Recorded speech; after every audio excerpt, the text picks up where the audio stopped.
This is a presentation of the Oklahoma Sports Network.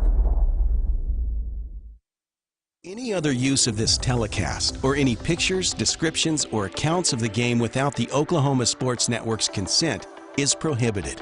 It may not be reproduced or retransmitted in any form, and the accounts and descriptions of this game may not be used without express written consent.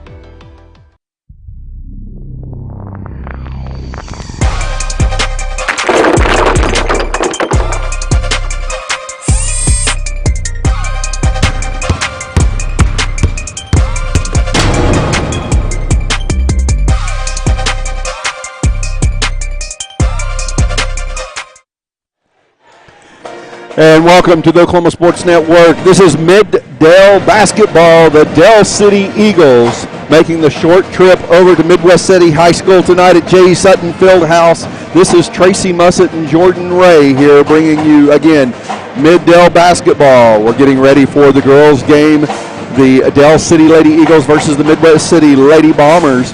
This is a matchup that's been fairly well dominated by the Lady Bombers in recent years. Jordan, looking at Dell City, they're 3-2. They have a winning record right now. What might we expect out of this game today? Well, first of all, it's great timing that as soon as we go on the air, the band starts blaring to our right there. But this is really the most important game of the season so far for both teams, and that will change as we get farther along the season. But both teams are undefeated in district, and for Dell City, you know, they're a bit undermanned right now because two of their best guards are not going to be available for them this semester. So they have to find a way to just play great team defense, and they have the players to do that. But Midwest City is looking like they might be the best team in 5A on the girls' side, and we'll talk more about that in a few minutes. All right, so just stick with us, folks, and we'll be back in just a moment right here on the Oklahoma Sports Network.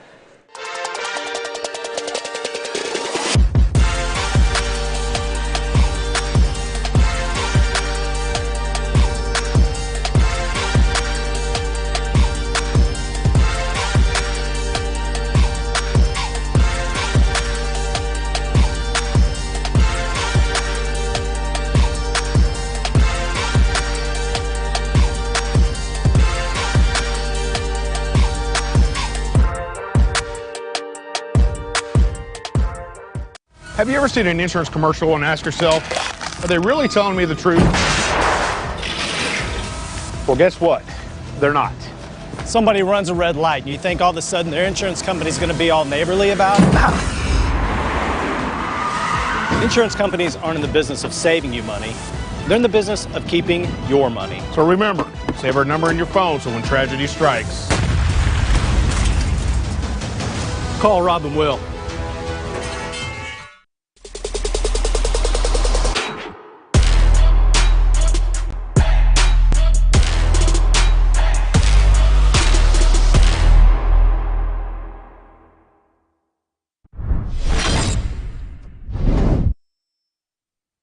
All right, happy to be joined by Dell City girls coach Mariah White.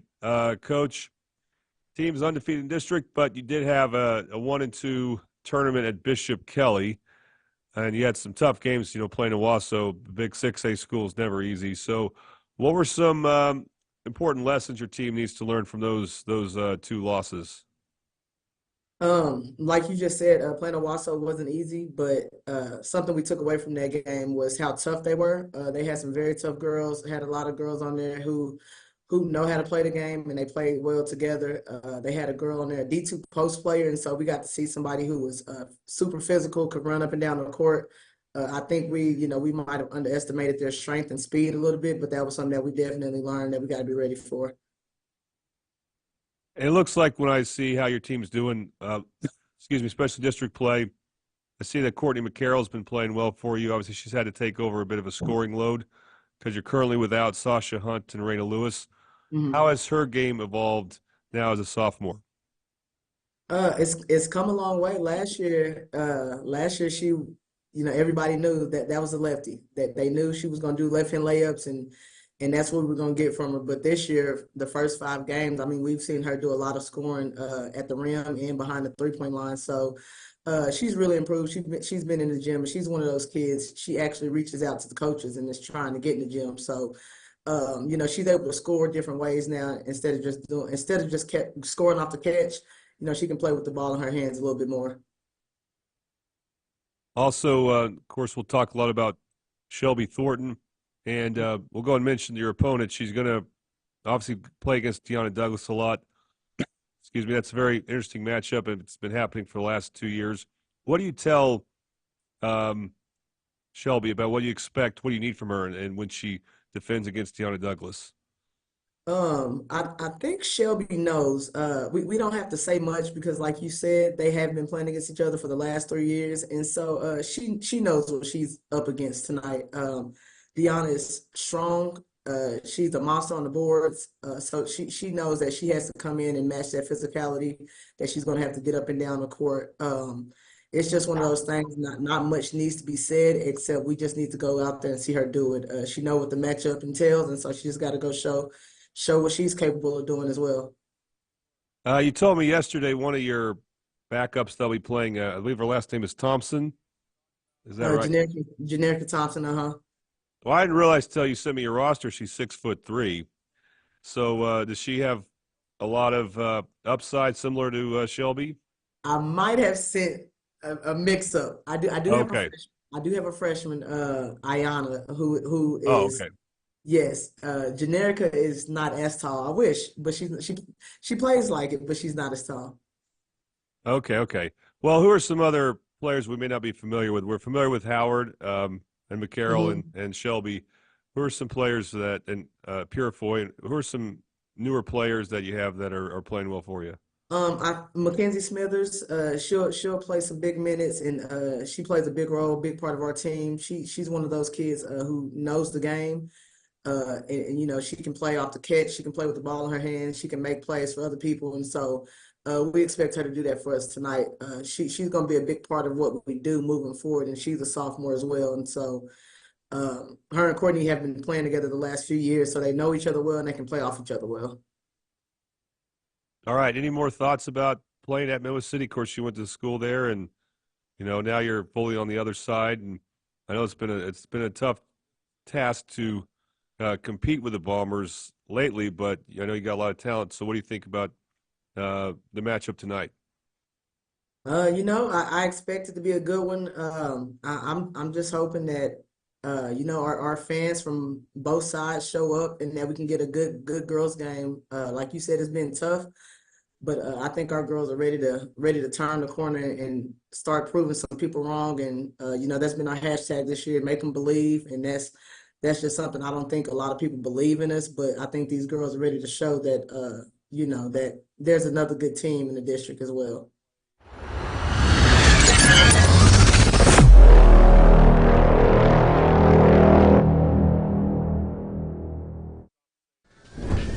Yeah, you got it. Let's go. Go, Miranda. Service! What business do you want to start? I want to start a car mechanic shop. Let's say we go to Suzuki. Ready to go get some coffee? Yeah, let's go. But it's a great space. Yeah, and it's so close to downtown. You want to go grab something to eat? Let's do it. What did you working on? Last Wednesday or last Friday? Yeah. You got it. Swinger, you want to do slide? I think she was from 1, Rose State. 2, 3. Woohoo! Congratulations, Rose State college graduates.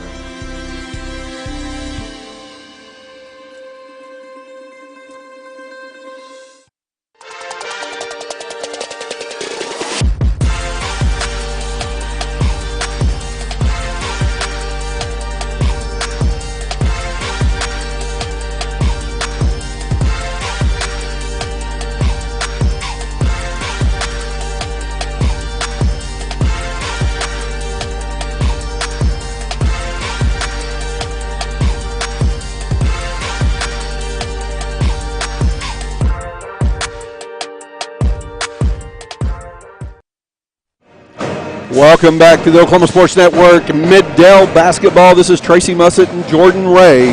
We're here at J.E. Sutton Fieldhouse in Midwest City High School, ready for the Dell City Eagles versus the Midwest City Bombers. Girls game getting ready to tip off here in just a moment. And Jordan, I think you prepared some information for us just on kind of current standings and records. Let's look at the standings real quick. So this game is not just a rivalry game this year. These teams are going to play twice, Tracy, for the first time since 2019. Why? Because they're the same basketball district, which is brand new for basketball in Oklahoma. It's for Class 5A and 6A. And as you can see, Lon MacArthur is up top the standings only because they played one more game than Midwest City, who's played one more game than Del City. But Midwest City and Del City are both undefeated. And so there's really a big advantage to winning the district, getting a home game, and getting favorable seeding for the rest of the playoffs. That's what's at stake here. Not so much being in first place, but getting the inside track to competing for first place. And we'll also have both Midwest City and Del City's games against Lon MacArthur coming up. Real quick rundown of the schedule first for Del City girls. So they're 2-0 district play. They did play at Owasso, lost 2 out of 3 there. Let's look at Midwest City's schedule. They lost only once in the Norman tournament, and that was an overtime game in which Keeley Parks erupted for 51 points in an overtime loss by 2. So otherwise, Midwest City girls are playing awesome basketball right now. Yeah, it's really great to see, too, with all 3 Mid-Del schools now in 5A, because Midwest City has bounced back and forth in basketball the last couple of years, and now all 3 schools in 5A, of course, Midwest City and Del City in the same district, Carl Albert in a separate district. So we're going to toss it right now to PA announcer Ken Hillenbrand. And to the honor guard has left the floor. The colors will be presented tonight by your Midwest City High School Air Force Junior ROTC. The honor guard members presenting the colors tonight are Cadet Staff Sergeant Naphtali Makarad, Cadet Staff Sergeant Aiden Taylor, Cadet Staff Sergeant Chastity Rice, Cadet Technical Sergeant Aliana Whitley. Tonight's team is commanded by Cadet Master Sergeant Kayla Koval. And now our Midwest City Band will play our national anthem.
Good evening.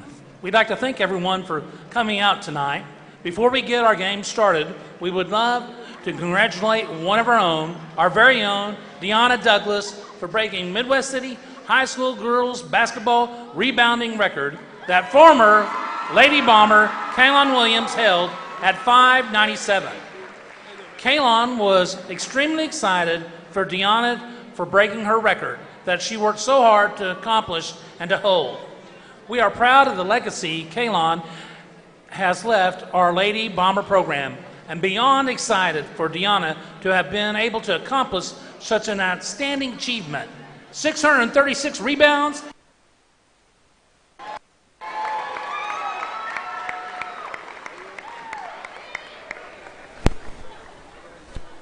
And now our starting lineups for the Del City Eagles and your Midwest City Bombers. For the Del City Eagles, number 5, Derea Collier. Number 11, Akila Howard. Number 22, Ariana Bryson. Number 23, Courtney McCarroll. And number 24, Shelby Thornton.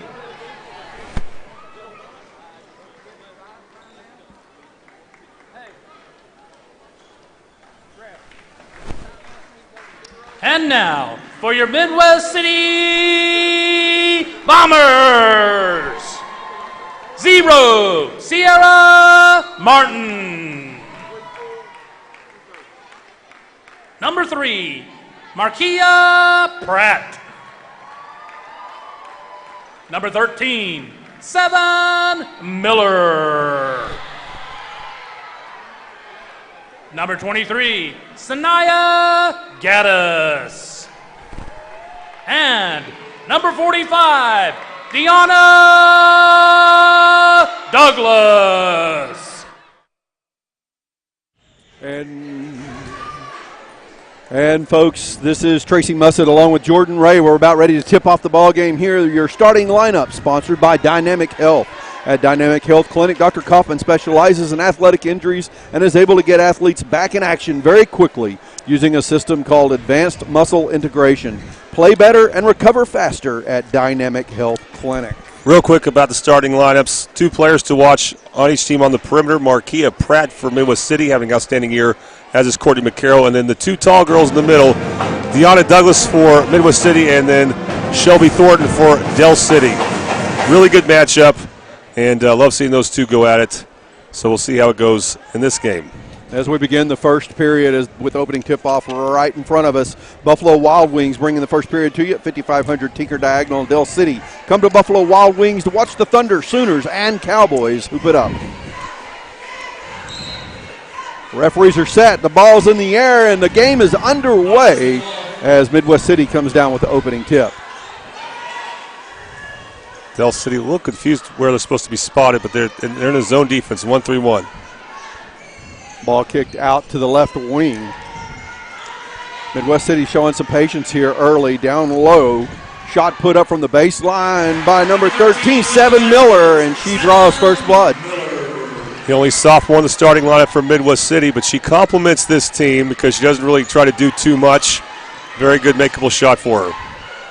And a lot of contact as Courtney McCarroll goes to the floor, throws the ball up, a little out of control, but there's some contact in there as well. No whistle blows, and eventually the ball goes out of bounds. It'll be Del City ball side out. Well, you're going to see that from Courtney McCarroll. She will try to draw fouls. And the key will be, does Midwest City let her get to her left? She's going to try to go left a lot this game and try to draw fouls. Bombers for the steal. And there's a steal. Headed the other way is Markia Pratt. She dishes it off, and Sanaya Gaddis goes up for the layup, draws the foul. She'll be headed to the line for 2 free throws. So Del City not really organized enough on offense at the moment. Yeah, and Daraya Collier draws that first foul. I want to say hi to our free throw sponsor, Tooney Buys Houses. Tooney buys and renovates homes. They also lease and owner finance homes throughout the state of Oklahoma. Eagles with a rebound. Gaddis misses both free throws. Rebound comes down for Midwest City, and a long pass down the court goes out of bounds off the hands of Midwest City. It'll be Del City basketball on the baseline. Yeah, it was a very risky pass made by the only senior for Del City, Akila Howard, but this is her first time being a full-time starter. And again, the speed of Midwest City, not something Del City's used to. Midwest City probably has been more tested for stuff for a quick team when they were playing in the Norman tournament. Nice inbound pass. Shot put up real quickly by Shelby Thornton off the inbound. No good. Rebound by Del City, and a foul will be called on Gaddis as McCarroll under the basket, just going right back up trying to put it in the hole. So that is textbook Courtney McCarroll. And we're going to, she did that for the team last year. She was able to get in the rotation as a freshman. Her older brother, of course, there's a different story on the Del City boys team, but we'll see him as a senior playing a lot tonight. But Courtney McCarroll, as you see on the Tooney Buys Houses free throws there, she is really good at drawing fouls. She just uses her body real well. She connects on both. Connects on both of the Tooney Buys Houses free throws and ties it up 2-2.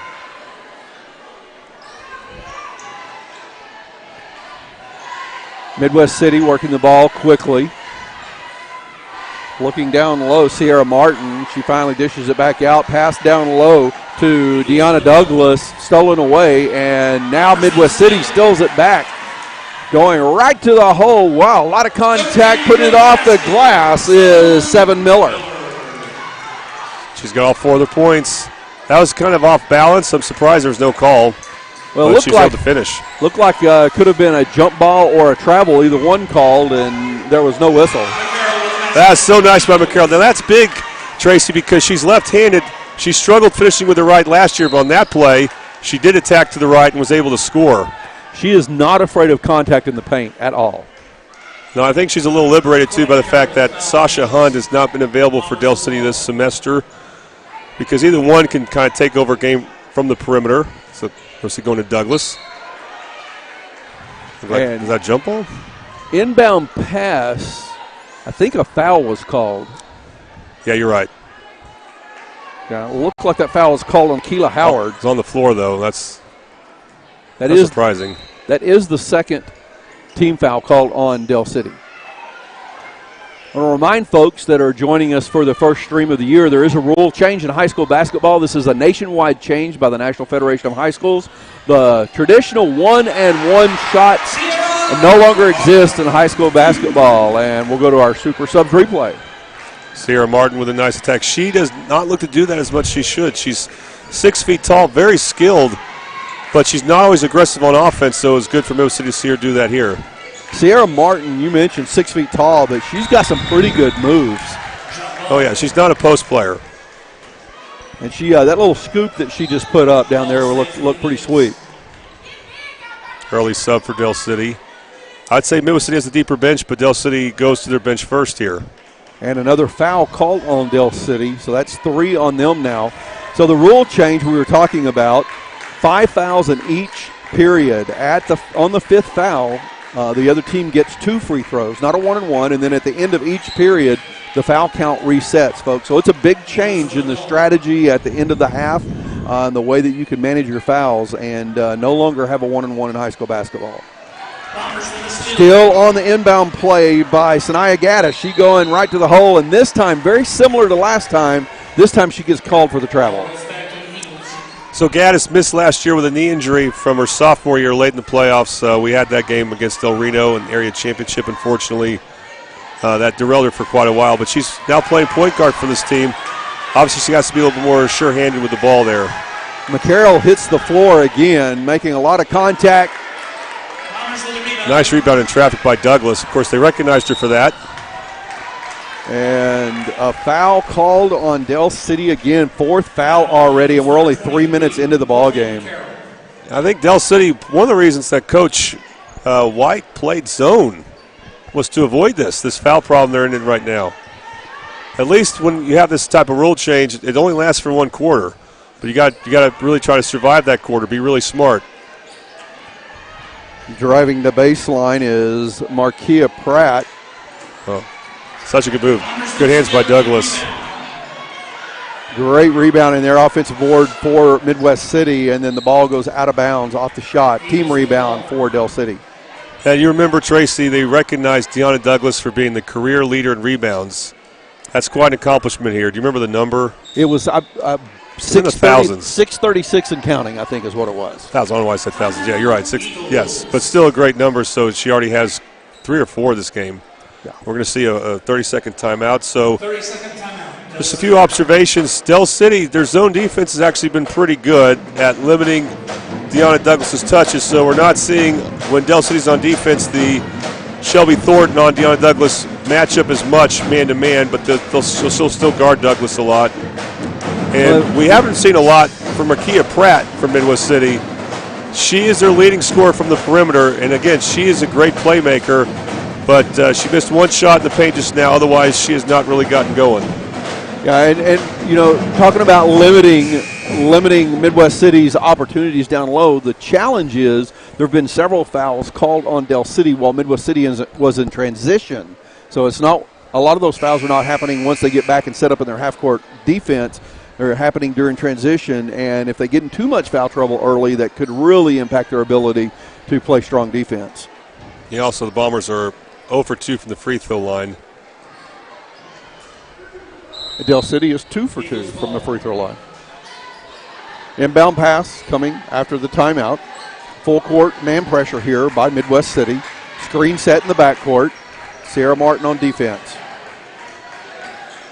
Del City gets the ball down into the front court now. Will set up their offense. 4.5 minutes to play in the first period. 6-4. Midwest City leading Del City.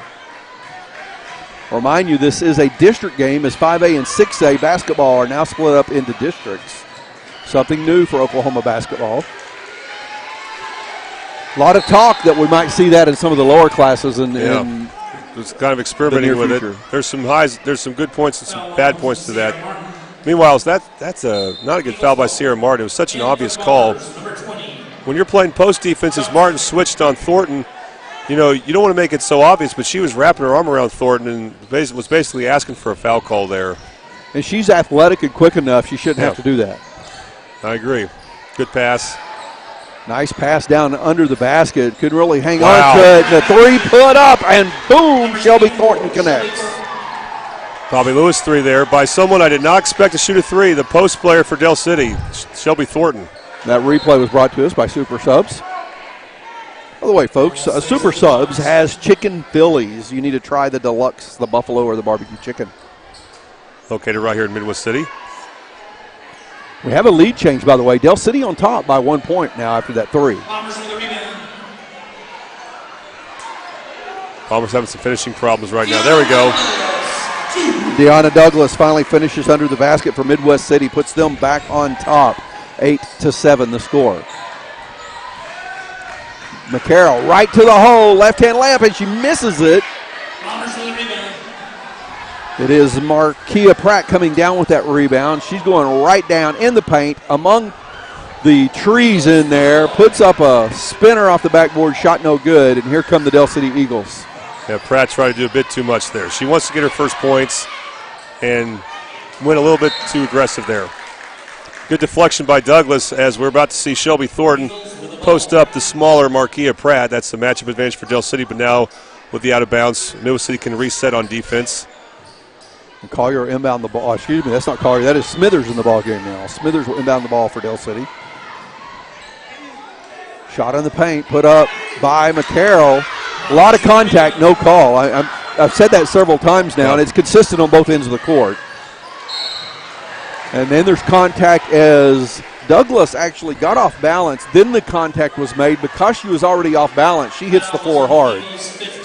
Yeah, Thornton blocked the shot, but it's not on. The foul's not on Thornton. It's Mackenzie Smithers, a six-man player for Del City. And here's Douglas at the line. This is part of what she's good at. She's good. She's just so strong. Not just tall, but strong as she rattles in the first of the Toonie Bice House's free throws. 11-0. But the thing is, about Deanna Douglas, Tracy, is she is also a state champion shot putter. And she didn't start doing that until she was a sophomore. She won it as a junior. That kind of tells how much natural strength she has. That's the advantage she has over Thornton. Well, there's a tremendous amount of athleticism involved in maintaining your balance and shot put, too. So that also speaks a lot about her. And she hits both of those Toonie Bice House's free throws. By the way, Toonie Bice House's phone number is 405-353-9682. Pushing the ball right down the court, Smithers defended by Martin. Martin got a hand on a pass, but it's still picked up by number 22, Ariana Bryson, and then tipped out of bounds on the baseline, and this time it goes to the Bombers. 10-7 the score, Midwest City on top. Interesting, Malia Purifoy is in for Del City. She was Deanna Douglas's backup for a lot of games last year. Now they're playing together, and she wanted to post up a smaller player to Purifoy. Not a bad idea, but the execution right now for Del City needs to be a little bit better. Midwest City taking their time in offense, and as I say that, Sierra Martin drives right in, puts a floater up, no good, rebound, Del City. And a steal by Douglas, shot blocked by Thornton. Only Shelby Thornton could block that shot from Douglas. Now, Lawton MacArthur may have a tall girl who can do that too, but I got to get a do a Lawton MacArthur refresher soon, but what a block by Thornton. Now, Thornton's got some good athleticism and a good length in there, good reach. She's a little bit taller than Douglas. Not quite as strong, but definitely taller. In the corner was Sadie Johnson and passes that ball back out. Thornton chases down. It's going to be a foul on loose Douglas. Ball, but a foul's called. No. Okay, I was right. Yeah, Kent Hillenbrand, the PA announcer, was saying it was the foul was on Trinity. Trinity Spanger is not even in the game right now. So, but Douglas, she missed a good shot. The problem is when you miss a good shot, you want to get that rebound so bad, you commit a bad foul sometimes. Bryson comes up with the inbound pass in the front court. It's Thornton. Thornton's going to the hole off the glass. Shoots a little too hard. Offensive rebound in there by Purifoy, and she draws the foul. See, again, Purifoy, not as tall as Martin, but they're not really matched up with each other, so she's got a size advantage against other players. And that was a great attack by Thornton. Well, it looks like she coming out. She just, what's she doing? Talking to her Coach White's saying, hey, we're still in. Delsey's got an inbound here. Thornton needs to be on the other side of the timeline. And maybe a double dribble, no call, but then the ball's thrown away anyway. And so it is Midwest City basketball after a turnover by Del City on the inbound play. And we're seeing both teams miss a lot of makeable shots. Thornton has, McCarroll has, a few different Bombers have. Over the top to Douglas in the paint. Blocked from behind by Thornton. And what a crossover shot by Miller. Boy, she's been all over the place. About to get a steal, almost a score there, but Seven Miller's been the best player for the Bombers so far. That was our Super Subs replay. And then I think... You know, I said a minute ago, Jordan, that the whistle wasn't blowing a lot, but we have a lot of fouls here in the first period. Both teams in the bonus. And this is where you got to be aware of the situation. Seven Miller, only a sophomore, but she's starting, so you're going to expect her to know better. She misses a shot after getting a great steal. Don't commit a foul on the rebound there because you're going to foul Del City, and then you're going to send them to the about 90 feet away to shoot free throws because of a foul where you're over-aggressive. You don't want to send the team to the free throw line like that, especially now it's 2 shots instead of 1. And the first shot, that's our Toonie Buys Houses free throws. The first one hit by Akila Howard. See, Del City's had trouble scoring, so you're making it easier for them when you give them these free throw chances. And the senior knocks down both, Akila Howard. Yeah, they're taking great advantage at the line, making it a 3-point game. 12-9 is the score. Pratt kicks the ball right back to Gaddis, and a shot from the corner by Sadie Johnson. Seven Miller. She has been tremendous this game. She may have all the field goals for Midwest City except for 1. Actually, Sierra Martin and Deanna Douglas each except have for 2. Yeah. Another miss by Del City. Rebound by Pratt. Pushes the ball down the court under the basket to Douglas. Great athletic move, and she puts it off the glass for 2. 30 seconds left to play in the first period. It's a 16-9 lead now for Midwest City. Deanna Douglas, so good at carving up space in the paint. She is tremendous at it. Just such an easy target for her teammates. Nice steal again, Seven Miller. Smithers driving in, just can't get the shot off. Picked up by Del City. Good screening out in there by Pratt. May have pushed too far, but we've got a fast break. And going to the hole off the glass, and it is 2 points for Sadie Johnson. What a great pass from Douglas to end the first quarter. Bombers ended with a run, and now they're doubling up Del City. 18-9 after 1 period of play, after you get to see that Super Subs replay there as we close out the first quarter. And we're going to take a quick break right here on the Oklahoma Sports Network.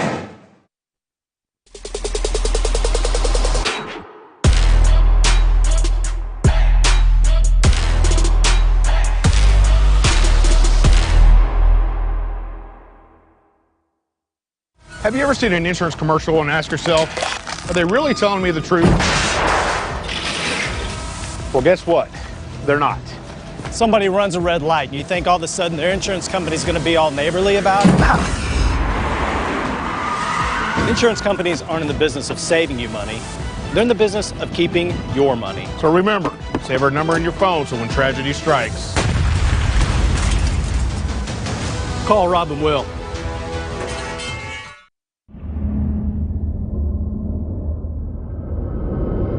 Where sports is our middle name.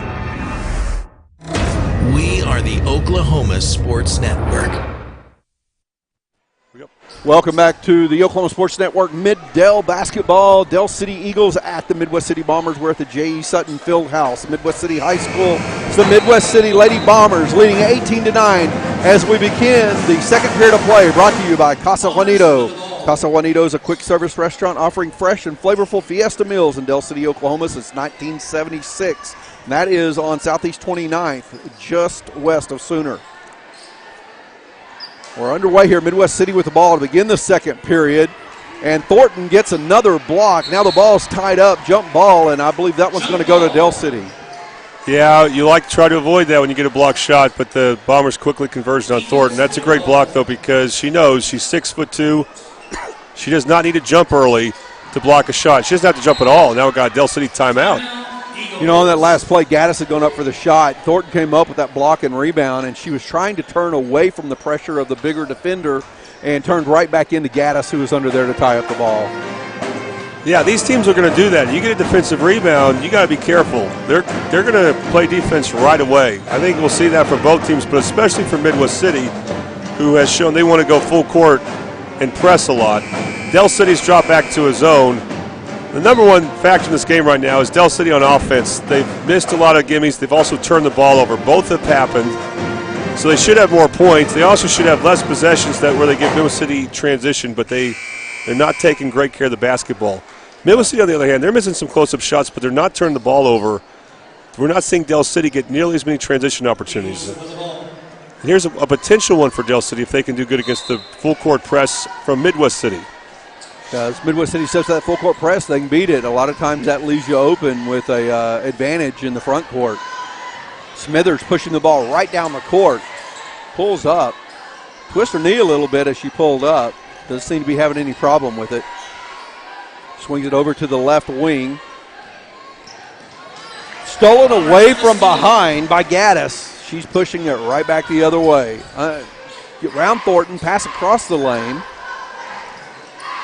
And a three from the left wing, a little long. Foul on Dell City there. Again, Deanna Douglas, the problem with playing zone against her is you're not going to get a good chance to box her out. And we saw, I'm still have a bit of a cold. On the other end, for Dell City, this is the problem with their not having their guards that are out right now, is you have Akila Howard, who's not really a guard. She's more of a forward. She's not a primary ball handler. And she's going up against someone like Sinai Gaddis, who is very much a guard in every sense of the word, including on defense. And she Gaddis just made a strip of her, and that led to this Midwest City possession. Nice little mid-range jumper made by Markia Pratt. She gets her first points of the basketball game, and the lead is now 20-9. Well, I've been hyping her up, and she hasn't scored yet, but maybe this will start something. And a rough foul by Gaddis, so she just cuts underneath and leaves. Let's see who that was. I believe that was Bryson. Oh, okay, I think you're right. Yeah, leaves Bryson hitting the floor pretty hard after probably taking a knee into the side of the leg as well. Eagles with the ball. Yeah, Gaddis, she didn't really put herself in position to draw a charge and got kind of vulnerable there for being called on the trip. Douglas probably could have been called for a foul as she reached over the back to tip a pass away. Doesn't, and then she sets up and draws a charge. So advantage Midwest City on that particular series. Yeah, Dell City needs to find a way to actually get the ball into Thornton. Even though she's got a tough matchup, I think she can get some shots against Douglas. But they're not making the best post-entry passes, and that led to that turnover eventually. And now we've got a turnover by Midwest City, and then a steal right back by Midwest City. Sierra Martin misses a shot, gets her own rebound, finds Douglas. Douglas makes a little spin move off the glass, shot no good. Rebound by Dell City. Pass down the court. Purifoy going to the hole, left-hand layup, no good. Smithers comes out of there with the rebound, feeds it right back to Purifoy, and she's looking inside to Thornton. Douglas reaching over the top. This time they call it. Not too different than the foul I didn't call. Different spot on the floor. That's going to be Douglas' second, by the way. She's played the entire game. Douglas and Gaddis both with 2 fouls. The only other player in the game with 2 fouls, to the best of my knowledge, is Akila Howard. She's staying in the game. Thornton right to the hole. Love that. Nice move by Thornton. Douglas has 2 fouls, so go at her, and that's what Thornton did. She's got some good looks on offense. They need to keep going to her. Super subs replay, and then there's a 3 from the corner put up by Pratt. No good. Rebound by Del City. Boy, they got to be so careful when they dribble. Midwest City's looking to get the steal right away. And Howard gets in trouble and picks up her dribble in the backcourt. And now driving to the hole, putting up the layup. Shot no good. That was Bryson. Martin brings the ball all the way down the court, passes off in the corner to Landon, who's in the ball game now. Oh, we got to talk about her some. Thornton with it. Ball knocked away by Landon. Landon gets knocked to the floor. Now Thornton all alone under the basket, and she's going to put it in for 2. Thornton with 7 points now. She's taking over. She's battling Douglas. She's at a bit of a disadvantage on defense because she's playing a zone, and it's harder to get her in position to box out some, but we got another 30-second timeout here. And what's interesting is what happened there to Celia Landon. I got a little worried because she was a starter for Midwest City for much of the year. She is a really good guard, a transfer from Carl Albert, where she started as a sophomore 2 years ago. But then right after the season ended, she had a knee injury, and I think it was AAU ball, and her first game back was Tuesday. And then she fell down. It looked like she was in a little bit of pain, but she got back up quickly. You can see the knee brace on her. So important for the Bombers if they're going to make a run in 5A state, because there's so many good teams in 5A girls on the east side, as well as El Reno out west, and we'll see Carl Albert probably get better throughout the year. She can stay healthy, and she can make a big impact for this team. And she's just now kind of getting back into game shape. Gaddis brings the ball up the court for the Lady Bombers. And there is, that was Landon in the left corner. Ball batted around. Gaddis comes up with it, throws it over the top, and throws it away. Bryson brings it down the court. Looking inside, McCarroll spinning around. No, Smithers, excuse me. She puts it off the glass for 2, and it's a 5-point ball game. Here's our Super Subs replay. Well, I thought Midwest City was about to take this game over when they're up 18-9, and Del City's owned this quarter. Almost got the block shot and recovered it there. They couldn't quite recover. They stepped out of bounds. Yeah, not only was it 18-9, but they scored first in the second period and extended it to 20-9, and then there's been 6 unanswered points for Del City now. They're starting to get more used to the speed of Midwest City. And this whole time, by the way, Douglas still in. Interesting decision from Coach Knight to do that. Driving to the hole, off the glass, good for 2, Markia Pratt. Now that's the scoring skills I'm talking about. Just a quick attack of the baseline, exploding up. That's something she can do a lot. She has shown the ability to be a high-volume scorer here. Bryson passes inside to Thornton. Thornton can't hang on to the pass. And instead of diving for the ball to keep the possession, she actually just kind of watches it roll into the hands of a Midwest City player. Now Midwest City set up in their offense. Swinging the ball around the left wing. Pratt has it. Back to Landon. Driving the baseline. A little grab by, can't tell who that was, but a grab on Gaddis down there. That was Purifoy. It's on Thornton for swiping. Yeah, Purifoy reached and grabbed as she was driving the baseline, and they didn't call that, but then they get Thornton as she comes on by. Yeah, and this is what they tell tall players, post players, however you want to call it. When you swipe down, the refs are just instructed to call fouls on that, which I don't really agree with. That's not always contact, but they will call that a foul more often than not. And so Thornton, that's what she had to do to try to block the shot because she's taller. But unfortunately, it's also the type of motion that will lead to a foul, and that helps people see they get 2 points out of that.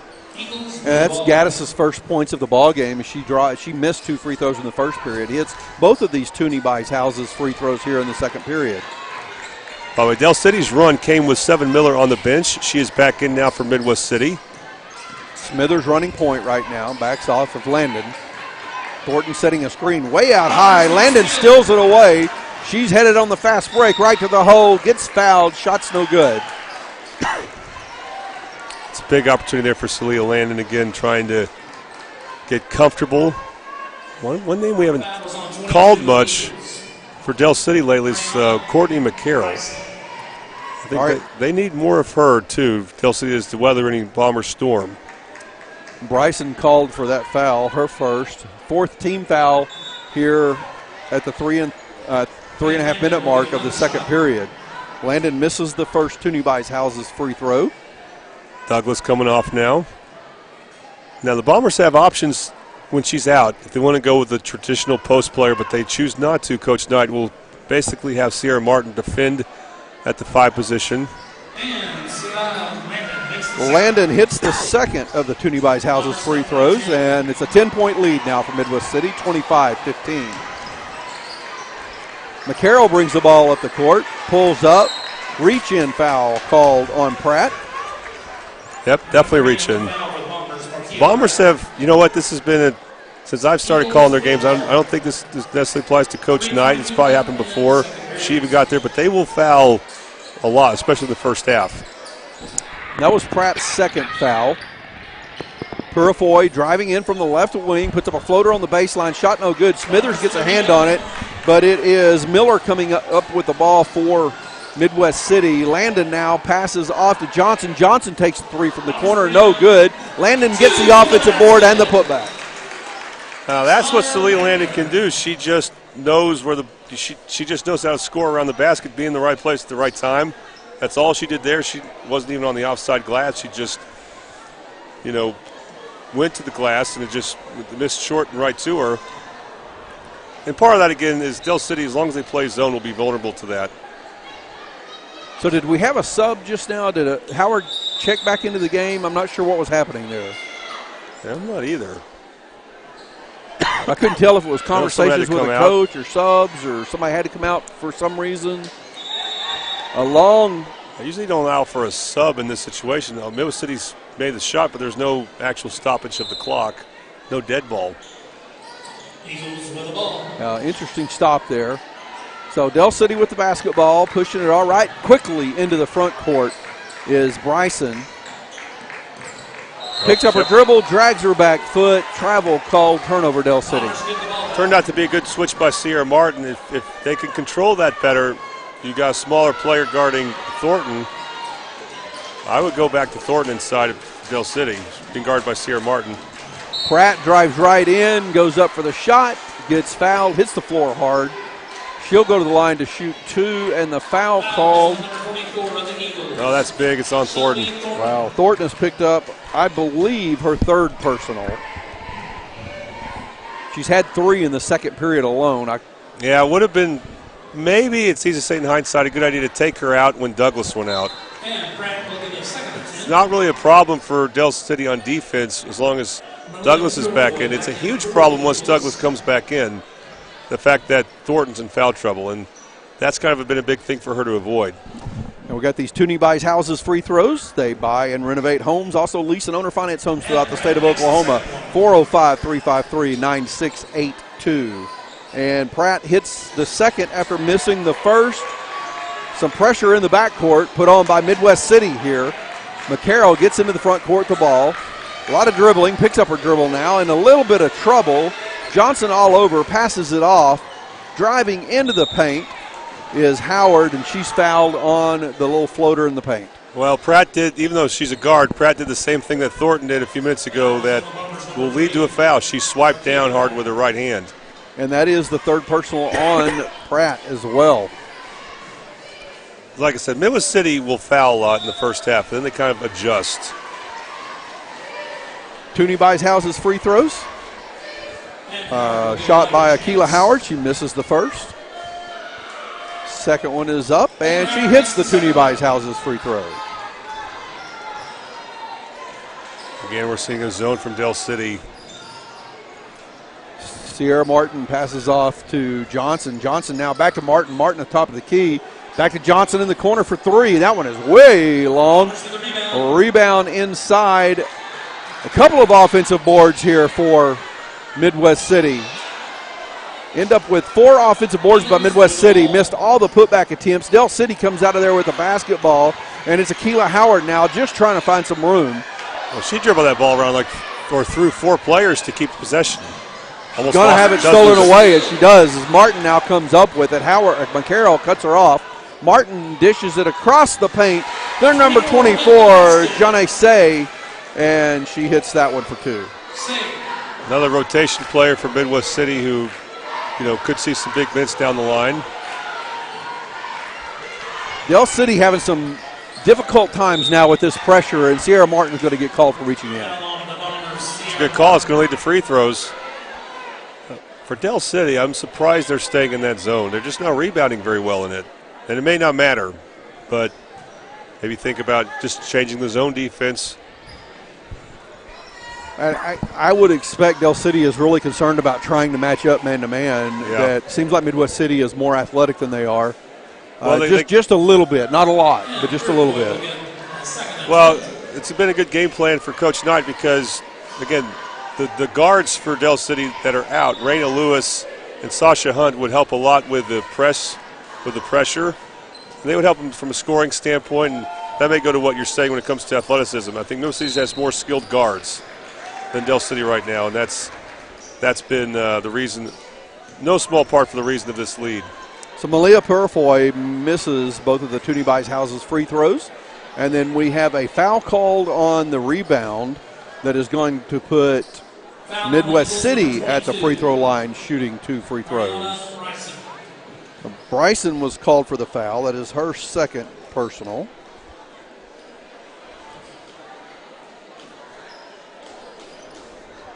And at the line for Midwest City is John A. Say.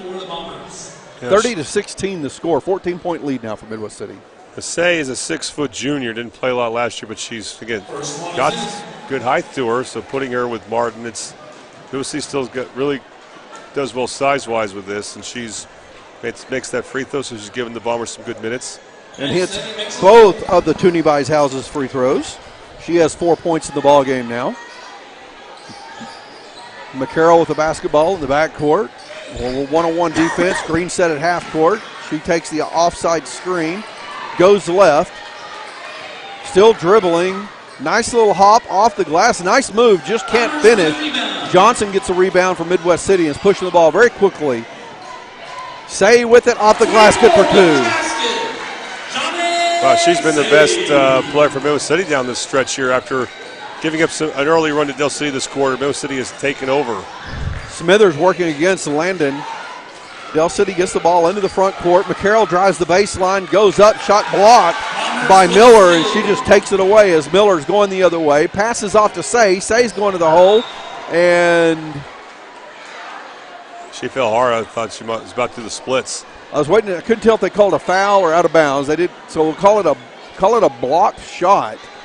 Ball out of bounds is going to stay with Midwest City. This has just been a tough game for Courtney McCarroll. A lot of the shots she'd either make or draw fouls on are not happening for her there. Say shot no good as it comes off the side of the backboard and then chased down by Del City out of bounds. It'll be Midwest City's basketball. Yeah, Say got deep post position, but then she really didn't look. She wasn't using her eyes to finish there like Martin did right there, even though she still missed it badly. Yeah, Miller took that. Miller inbounded that ball to Martin, and Martin, instead of taking a little jumper, shot a hard set shot and just shot it too hard. There is a rebound, offensive rebound and putback by Generica Thompson for Del City. Good job to follow that shot, not assuming that layup by McCarroll will be made. And boom! We've got the Bobby Lewis Insurance 3 as that is hit by Seven Miller before the buzzer at halftime.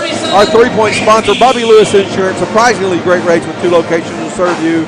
Choctaw at 405-281-6700 and Del City at 405-670-3665. All right, I think we need a break. I think we need a break as well, folks. We got some great basketball coming to you in the second half. And we'll have the boys' game coming up after the girls. 37-18, your halftime score. Midwest City Lady Bombers leading the Del City Lady Eagles. Stick with us right here on the Oklahoma Sports Network.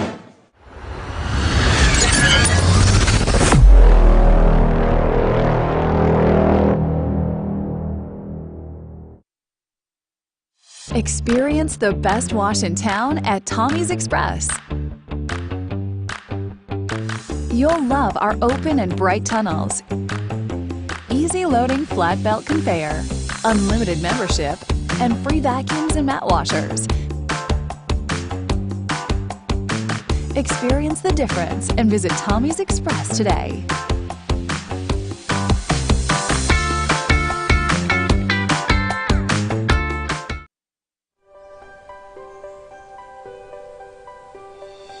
If you've lived in Oklahoma long enough, you'll know that we get extreme weather. With that extreme weather comes hail damage to your roof and an insurance claim. When that happens, there's not a better company to deal with on your insurance claim than Cantrell Roofing and Construction. Since 1987, Cantrell Roofing and Construction has proven to be the best in the business, and always remember, got hail? Call Cantrell. Call them at 405-642-8558.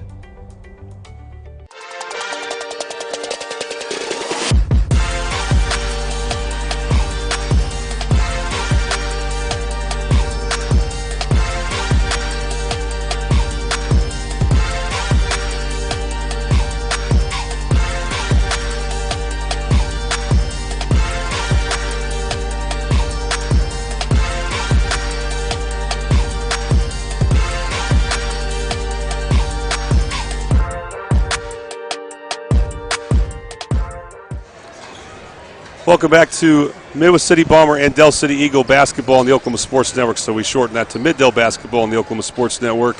Your score at halftime, Midwest City leads Del City in the girls' game 37-18. Ladies and gentlemen, it is alumni night, and we have a recent alum from Midwest City. She was on the team just last year, Maya Brown. Maya, thank you for being here. Thank you for having me. We're so happy to have you on, especially since it is alumni night. What are your thoughts of the first half?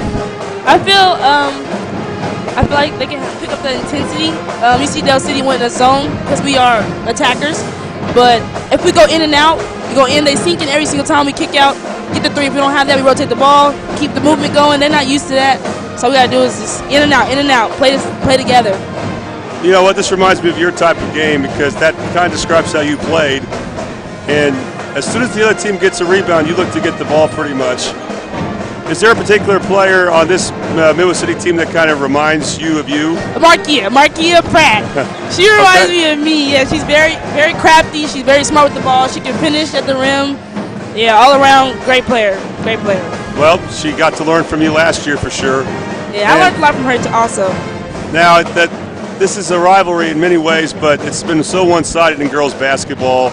Is that something that you girls would talk about, like, hey, we never lose to Del City, we're not going to tonight? We never, yes, definitely. For years, we just don't. So, every time it's personal. That's right. Well, you know what? The football team may lose, the boys basketball team may lose. We'll see about tonight. But not the girls basketball team. Yeah, we're not losing, regardless. No. We're not losing. So far, so good for you girls. Okay, yes. Tell us what you're doing now these days. I attend Northern Oklahoma College in Enid. It's a JUCO. Attending there for 2 years. I play basketball there. Mm-hmm. Yeah, it's going pretty good. It's pretty it's intense. The shift is very more intense. But you got to play the same game, calm, confident basketball. That's great. So you're up in Enid. How often do you come back down to Midwest City? I try to come down as much as possible because, I don't know, I really want to support the girls. They support me just as much, Yeah. Well, that's good. How long are you here till your next game? We have 2 weeks. I'm here for 2 weeks and 4 days. Oh, good. I'm going to probably head back on January 1st. Get it going. How many games have you played so far? I think we played about 5. All right. Since it's JUCO, does your team play a lot of freshmen, sophomores? How have you been doing as far as practicing and stuff like that? We don't have many girls. Okay. So I get in as much as the other girls, but like I said, still intense. Yep.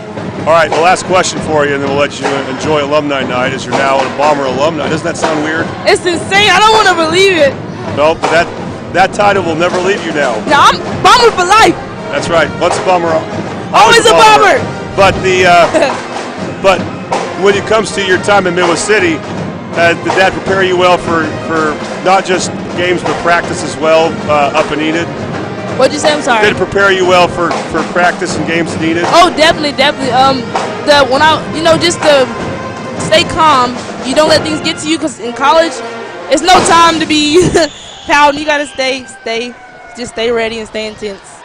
All right. Well, Maya, thank you very much. If you see any any boy alumni, tell them to come find me during the halftime of the boys game, all right? Okay, thank you. All right. Well, thank you very much to Maya Brown. And we're going to take another quick break. You're watching Middale basketball on the Oklahoma Sports Network.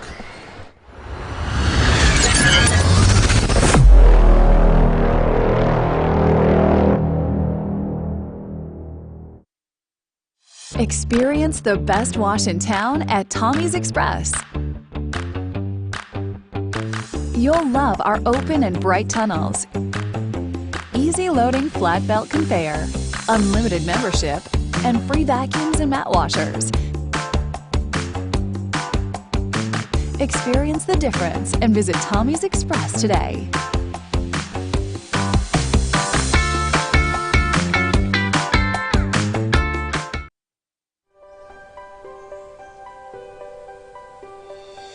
If you've lived in Oklahoma long enough, you'll know that we get extreme weather.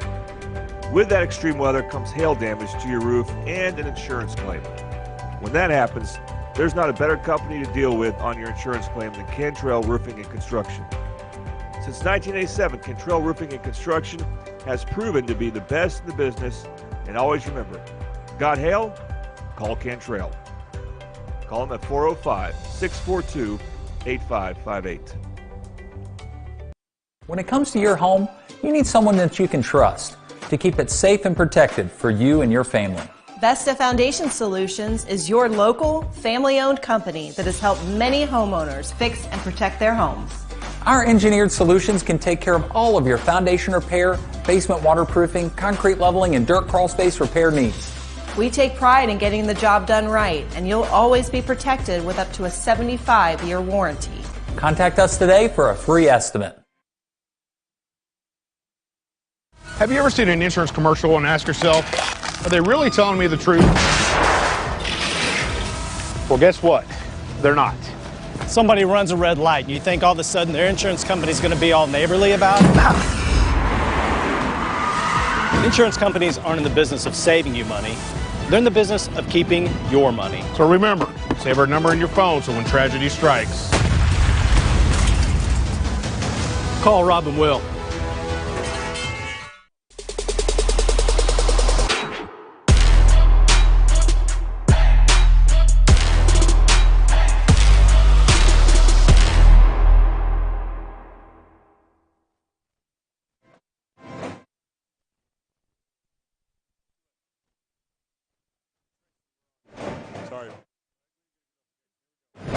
All right, welcome back to the Oklahoma Sports Network. Middale basketball.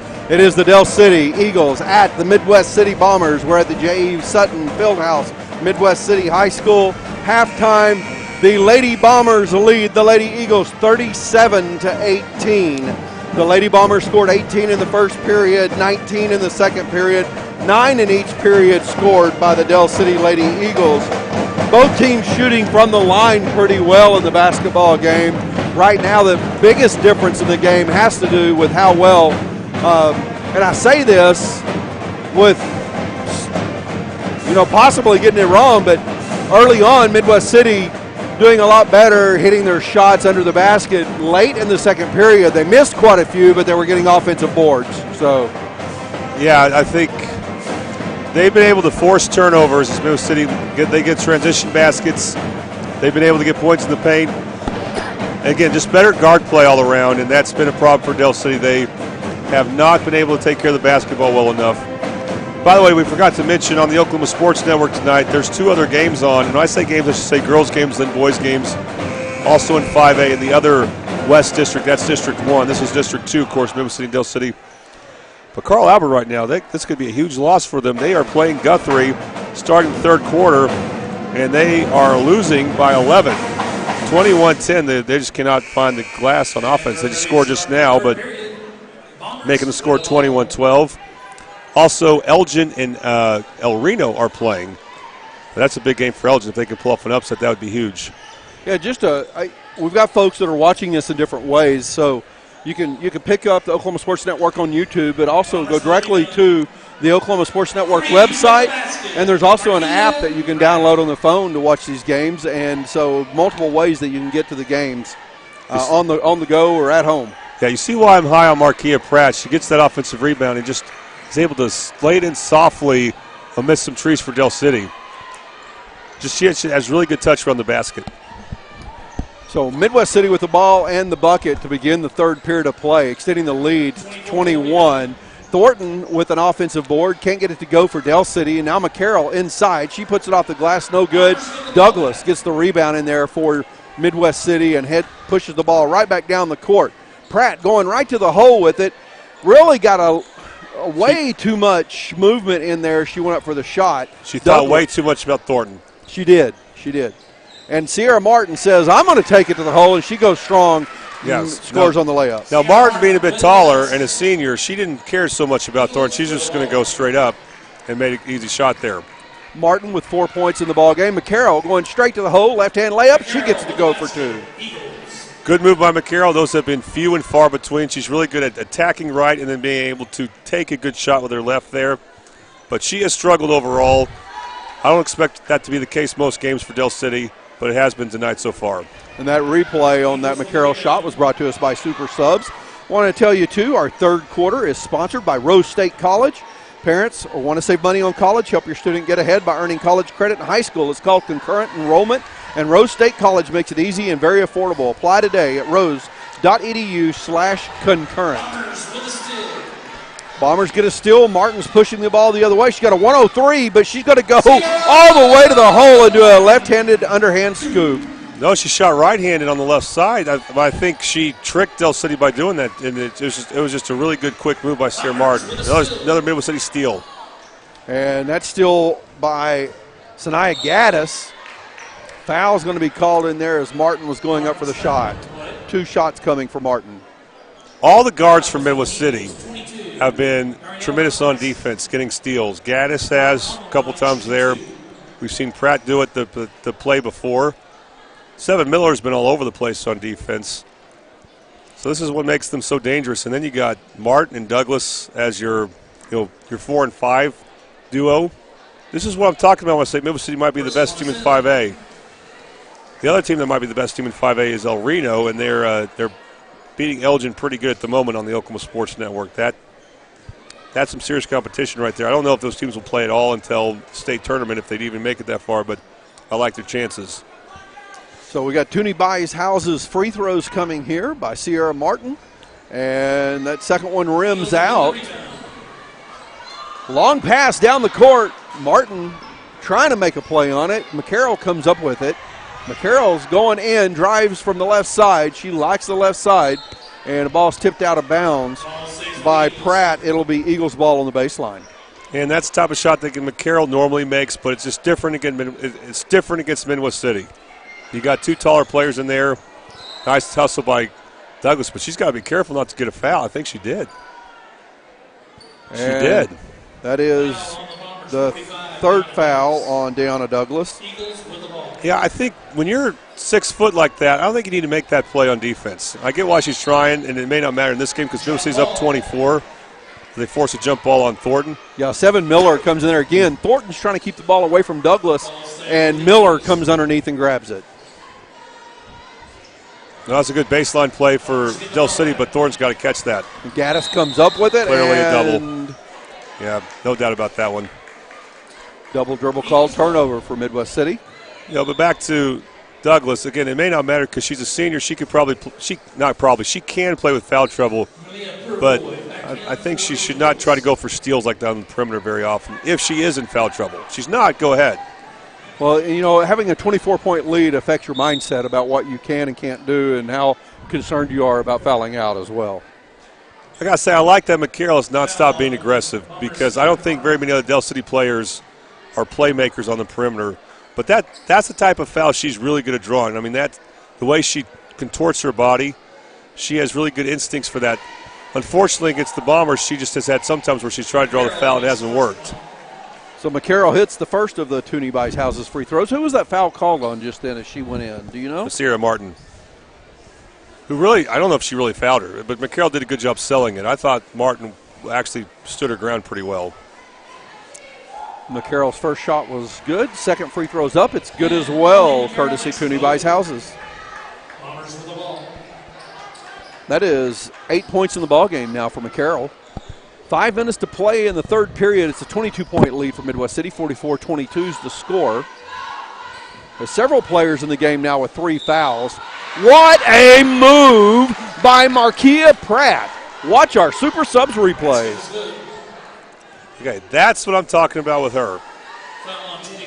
Her scoring ability is tremendous. Unfortunately, I think Thornton got there just a little late, and that's a tough foul on her because she wasn't really jumping there, but she just got there a little late. A little body contact. She kept her hand straight up, but she put some pressure on her with her body, and it picks up her 4th foul, so she's going to take a seat. McCarroll throws a hand into the face or the head, into the head of Markia Pratt, and they call Pratt for the foul.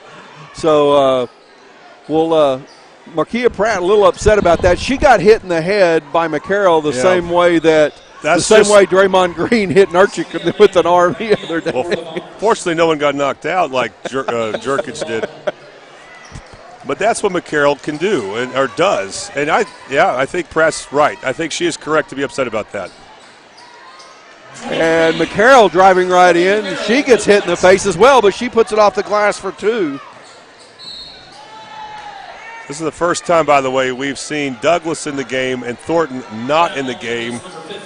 And now Del City's lack of size is going to become obvious here. And they cannot guard Deanna Douglas with just one player and have success. And there's the 3 by Johnson, no good. Rebound. Smithers with the ball now, working against Landon, pushing the ball up the court. McCarroll, she's going to drive in against Douglas. Off the glass, shot no good. Douglas with the rebound. Douglas adding to that rebound count significantly tonight. Oh, yeah. Landon stepped on the baseline clearly there, no call. And this ball is going out of bounds on the missed shot. Del City basketball. Yeah, and Douglas did a good job on defense. Knowing what McCarroll wants to do is try to draw contact, so she just went up vertical. McCarroll, because of the height advantage Douglas had, couldn't really think much about finishing and missed the shot. We'll see what happens here. McCarroll again going right to the hole. Adjustment. That time she just attacked quickly and focused on making the shot, and she got the layup. She's just using that quickness to go around Douglas. And then Gaddis, she comes right down the court and returns the favor. She goes around defenders and goes to the hole. 48-26 the score, 3:47 to play in the third period. And since we're halfway through the third, let's go ahead and talk about Rose State College again. Saving money on college is easy at Rose State. Concurrent enrollment allows students to earn up to 27 tuition-free hours of college credit while still in high school. Apply today at rose.edu/concurrent. So Coach Knight is still doing some coaching, even though her team's up by 22. She's not going to take anything for granted. And I think a lot of that has to do with just continuing to take care of the ball and play mistake-free. You know, I think she was getting on to, I have to check with Say, I believe, who came back in as Martin is out. Janae Say, and she's newer to the rotation. She was a junior, but she didn't play rotation minutes last year, so there's going to be an adjustment period for her. And by the way, we should mention we have an exciting game coming up after this between the boys' teams. And Del City has owned this rivalry since the start of the decade. And so this is Midwest City's best chance to stop that in quite some time.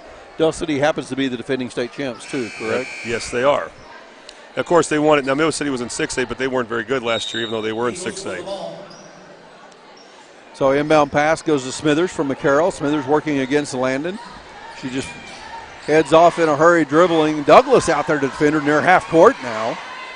And Douglas runs through a screen. Yeah, screening Douglas is not easy. Landon gets called for a foul here. I believe that is her first. I think that was that Smithers who tried to take the screen from Douglas. Yeah, it might have been Purifoy. She has the ball now. Purifoy drives in, couple of steps, no travel called, puts up the layup, no good. And it's Miller with the rebound. Now Gaddis pushing the ball, corner to Landon. Landon goes around the defense, pulls up for the mid-range jumper, stolen away from behind by Gaddis. Gaddis misses the shot, and a second rebound and a jump ball called. Well, it's not a game for weaklings. Gaddis is all over the place right now. She's a senior now. Generica Thompson, the other player, she's a freshman. She hung in there against the senior Gaddis. I know Coach White likes her potential, talking about Thompson. Gaddis with the ball around McCarroll, right to the hole, shot no good. Gaddis has missed a few layups in this ball game. McCarroll now with the ball in the front court. She's got Landon in front of her. Fakes the pass, goes up. Nice little move by McCarroll. Now, when she doesn't have to worry about a taller player blocking her shot, she's so comfortable just attacking her left, really smooth around the basket. And she's starting to pick things up. I said she was having a rough game. That was definitely true in the first half. She's played much better in the second half. McCarroll has 10 points in the third period. Now Douglas passes out top. Johnson with the ball. Gaddis on the right wing. Takes the three. It's a little long. Back iron. Douglas with the rebound. Now, when the shot went up, Generica Thompson, again, only a freshman, not as tall as we're told in the roster, but she still has solid length to her. She did not look for a body at all. Did not look to box out Deanna Douglas, and Douglas just went around her. It wasn't even her strength or size. She just wasn't getting boxed out, so she moved to a spot where she could get the rebound to Deanna Douglas. So that's the problem for Del City. They're just not using the best technique on the defensive glass right now. Collier called for that foul. That is the fourth team foul on Del City, excuse me. Both teams with 4 fouls here in the third period, so both teams will automatically be shooting 2 on the next foul. Of course, this one was a shooting foul. It's Toonie Buys Houses free throws. Deanna Douglas misses the first and hits the second of the Toonie Buys Houses free throws. Douglas with 7 points in the ball game. Ball tipped out and actually goes off the hands of Ariana Bryson. It'll be Midwest City basketball. Sanaya Gaddis, she has been such an attack dog on defense. Just relentless. Gaddis to Douglas. Douglas under the basket. Shot blocked. Douglas gets her own rebound. Misses again. Gets her own rebound. Puts it in. Well, there's one of the reasons she gets so many rebounds. That'll happen 2 or 3 times a game. Well, down there late earlier in the second period, there were about 4 or 5 offensive boards, and it was coming because of missed shots, right? Yeah. By the way, Tracy, still have the game on our network. Carl Albert has come back to take the lead. Wow. They've had a tremendous second half. 10 points and a half was shocking. Yes, and there's a Bobby Lewis Insurance 3 by Seven Miller. Del City pushing the ball right down the other way. Nice move. Purifoy just kind of waited for Douglas to get past her. She didn't go too fast. Made a good move. Shot put up. Douglas misses on a block, has her shot blocked there, and it's Miller with the rebound. Johnson out on the left wing, kicks the ball back out to Landon, and Midwest City will reset their offense. Del City still in that zone, it looks like. Miller with a save. Gaddis going to the hole, lays it off the glass for 2. Del City needs to at least to get a hand on that pass. Gaddis tips away a pass, but McCarroll comes up with it. It's a 2-on-2 fast break for Del City. McCarroll does a great job of just kind of faking out the defenders, and she's fouled going to the hole. Yeah, you don't normally see that from a sophomore in high school, Tracy. That type of patient attack where you're faking the pass and then you go up with a strong move. I mean, we have seen why Courtney McCarroll is the leading scorer on this team. And again, she's made good strides from her freshman year. She's going to put up some big numbers by the time her career is over. Toonie Buys Houses free throws. Again, folks, just want to remind you that Toonie buys and renovates homes. They also lease and owner finance homes throughout the state of Oklahoma. 405-353-9682. McCarroll misses the first Toonie Buys Houses free throw, but hits the second. She has 11 points in the third period, 15 points on the game. Layup put up by Landon, shot no good. Battle for the rebound, and it is Howard coming out of there with it. McCarroll going to the hole, and she's going to get it and one. Textbook Courtney McCarroll. Unfortunately, she's not getting enough help, so her team's still down 25 or about to be 23 points. Gaddis gets called for the foul. That replay brought to you by Super Subs. Super Subs has chicken Phillies, folks. You can try the deluxe, the buffalo, or the barbecue chicken, or you've got the steak subs there too if you're interested in those. McCarroll misses the Toonie Buys Houses free throw. Ball goes up in the air, come down. Gaddis comes up with, Miller comes up with it. Now Landon to Gaddis. Gaddis goes to the hole, and she's fouled by Thompson. So Landon had Say cutting, but Landon's more familiar with Gaddis. Not that she wouldn't trust Say, but she made it quite the no-look pass to Gaddis, and Gaddis draws a trip to the free throw line. Both teams kind of struggling from the line right now. Yeah, it did look like Say had the better path to the basket. I agree with you. She did, but again, that was the obvious play. Landon wanted to make the less obvious play to a senior, so I get it. So Gaddis misses the first free throw, but hits the second of the Toonie Buys Houses free throws. Now McCarroll, 21 seconds on the clock here in the third period. McCarroll in the front court, again, just driving right around defenders. And Say gets out of position and gets called for the foul. You know, I'm surprised we haven't seen a more deliberate attempt from Midwest City to make McCarroll go right. And this will be something we talk about in the boys' game because Midwest City has a great player, the #1 junior in the state, Carl Shion Young, who's also left-handed. And he will look to attack his left a lot, and we'll see if the Del City boys can take that away or not. But Middle City girls aren't currently doing that to McCarroll, though she's not making all the free throws either, and her team's still down by a lot. Yeah, she's only missed, well, she's missed 3 now. I'll take that back. She's connected on 6 and missed 3 from the line. Those Toonie Buys Houses free throws.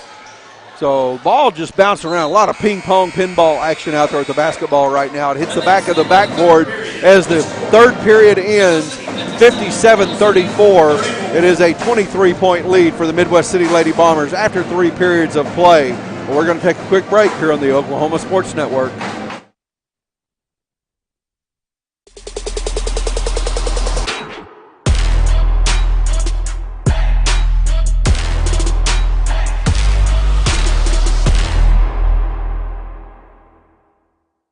When it comes to your home, you need someone that you can trust to keep it safe and protected for you and your family. Vesta Foundation Solutions is your local, family-owned company that has helped many homeowners fix and protect their homes. Our engineered solutions can take care of all of your foundation repair, basement waterproofing, concrete leveling, and dirt crawl space repair needs. We take pride in getting the job done right, and you'll always be protected with up to a 75-year warranty. Contact us today for a free estimate.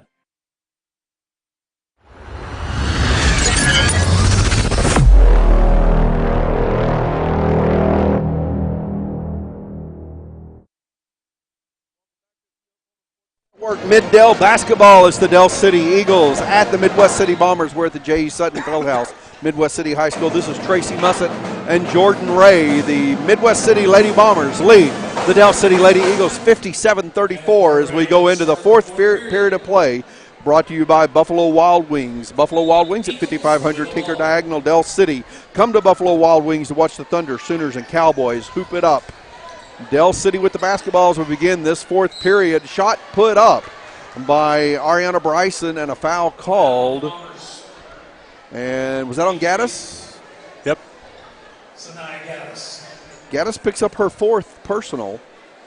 Well, again, she's aggressive. Again, the players from Midwest City don't worry about foul trouble very much. So a reminder, folks, that the Toonie Buys Houses free throws, by the way, and it is Bryson hitting the first of those.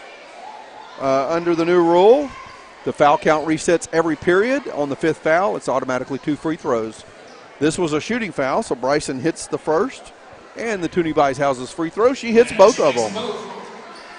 Bombers not taking anything for granted. They got Martin back in, and Douglas is back in. Just a quick note, the Bombers scored 18 in the first period, 19 in the second period, 20 in the third period. So they've bested each period by 1. And Miller drives on the left side, puts that one off the glass for 2. I think I'm liking her for player of the game. She has 13 points so far. And tremendous defense. Good job by Martin. Martin has had a tremendous game as well. Loose ball goes off the knees of Smithers. It'll be Midwest City basketball. And it was Miller who was hustling out there that caused that ball to come back to Midwest City. I think she's going to get a break here. She's a little banged up. You know, Martin, she wasn't 100%. She had she was not 100% heading to the season. She was nursing an injury. But you're right, she's moved very well this game. Actually, and I'm wrong about Seven Miller, she has stayed in. Yeah, Miller staying in the ball game. Landon with it, passes off to Johnson, and Midwest City just swings it all the way around. Miller goes in, puts up the floater from the left elbow. Martin cleans that one up. And one of the biggest problems for Del City, defensive rebounding. It just has not been good. And that's one of the reasons Midwest City's up 25.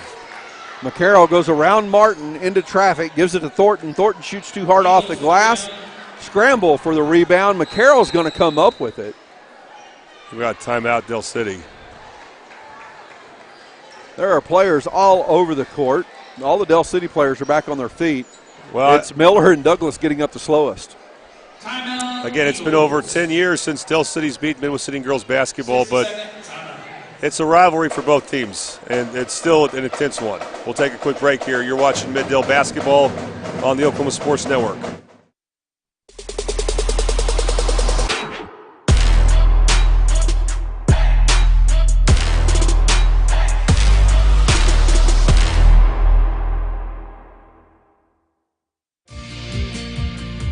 Red Plains Plumbing has been offering reliable commercial and residential services to the OKC metro area for over a decade. From new construction and remodeling to residential repair, they can handle jobs of all sizes.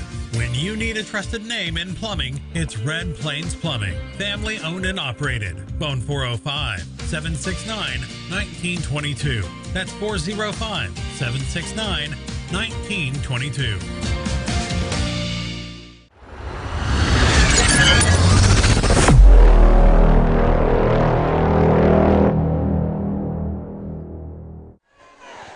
Oklahoma Sports Network. This is Tracy Mussett and Jordan Ray bringing you Mid-Del basketball. It's the Del City Eagles at the Midwest City Bombers here at J.E. Sutton Fieldhouse at Midwest City High School. 61-36, the Lady Bombers lead the Lady Eagles. 6 minutes and 47 seconds left to play in the ball game.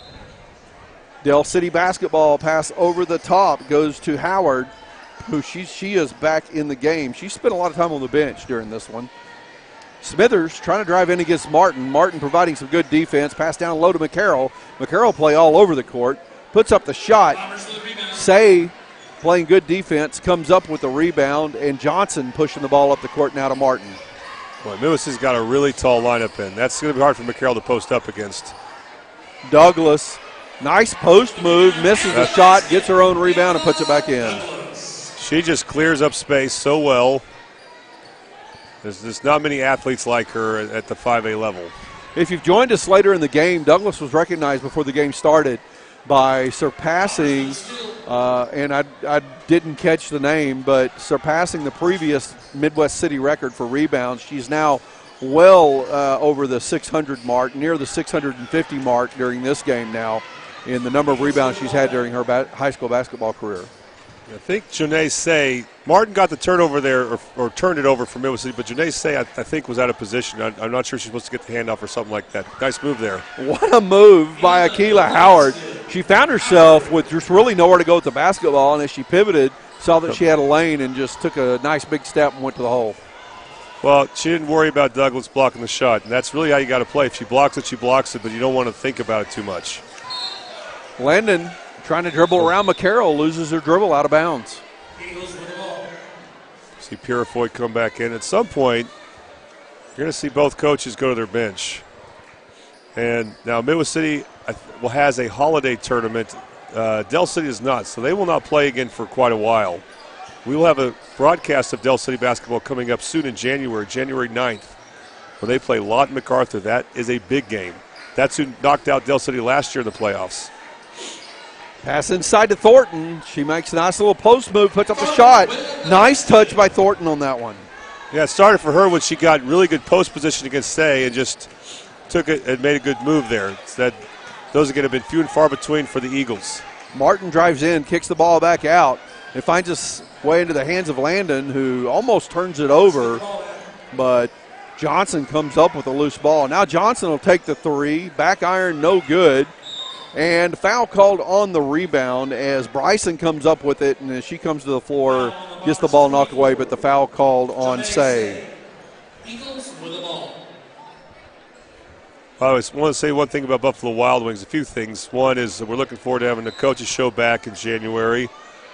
New format, just to stay tuned for details on our Facebook pages, but it'll be great for all 3 Mid-Del high schools.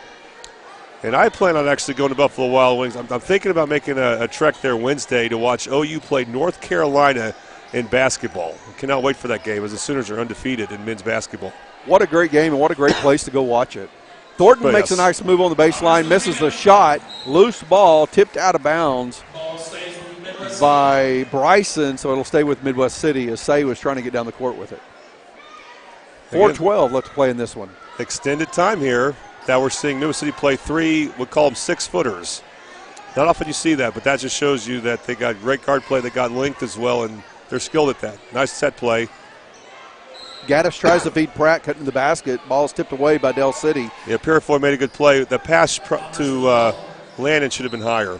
Douglas to inbound the ball, gives it to Martin, right back to Douglas. Douglas goes off the glass over Thornton and puts it in for 2. That's where the strength comes in. She's got to be strong going up against the height of Thornton.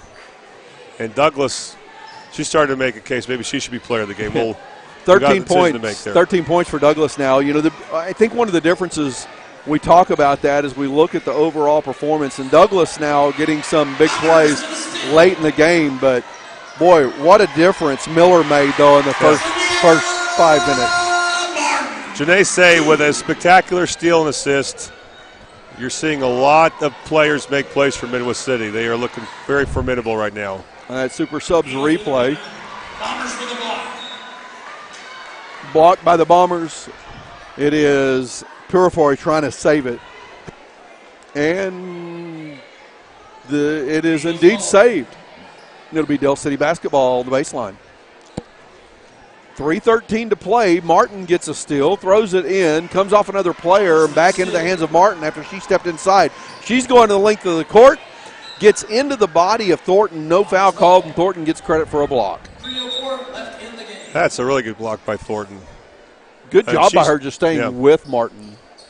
She's been really solid tonight.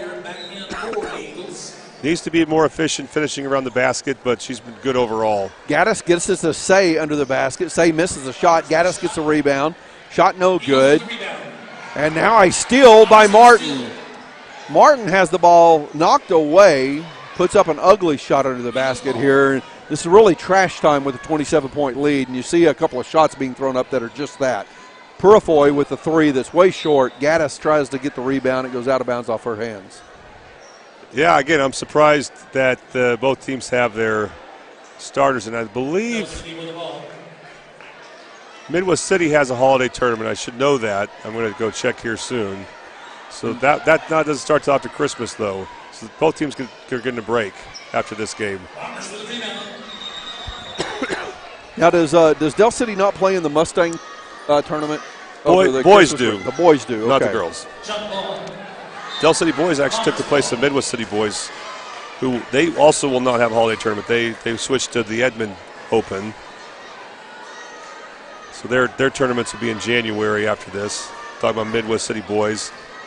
And I know the Midwest City girls, they're the defending champs in the Moore tournament.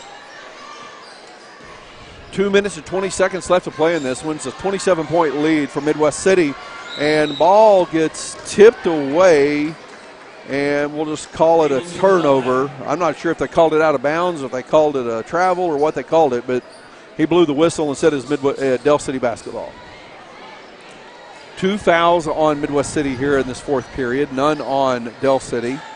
A lot of dribbling here by number 22, Ariana Bryson. Finally picks up her dribble, gets it to McCarroll, defended by Pratt. McCarroll goes in off the glass, shot no good from the baseline, gets her own rebound, puts the shot up and is fouled. Just been reminded, this has been a pretty good night for us, but I did put in the wrong graphic for the scoreboard, so we're going to change that soon. Got the Carl Albert scoreboard up there. Say called for the foul. Is at least her third. And the Toonie buys houses free throws by McCarroll. She hits the first. So McCarroll had that big third period. Has been relatively quiet since then. hits one free throw, misses the second Toonie Bishouse's free throws. Pratt looking to go right to the hole, and she's fouled on the layup. That foul is called on Collier. That's her third personal foul. First team foul on Del City here in the fourth period. So the Bombers going to go 4-0 in district play. They will be playing at Lawton MacArthur. I think that's January 13th. And that will be on the Oklahoma Sports Network. We won't have that. We won't be the ones calling that game, but I'm looking forward to that. Pratt misses the first of the Toonie Bishouse's free throws, but hits the second one. And the score is now 68-41, still a 27-point lead. And Carroll brings the ball up the court. She's met by Pratt. And Midwest City backing off on their zone defense now. Timeout called by Del City. I'm assuming that all we have left at this point are full timeouts. Yes. Full 60-second timeout. So we'll take a timeout as well here on the Oklahoma Sports Network.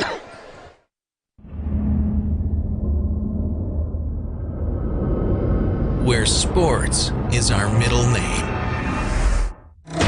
We are the Oklahoma Sports Network.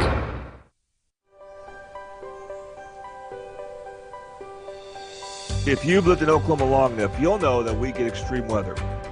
With that extreme weather comes hail damage to your roof and an insurance claim. When that happens, there's not a better company to deal with on your insurance claim than Cantrell Roofing and Construction. Since 1987, Cantrell Roofing and Construction has proven to be the best in the business, and always remember, got hail? Call Cantrell. Call them at 405-642-8558.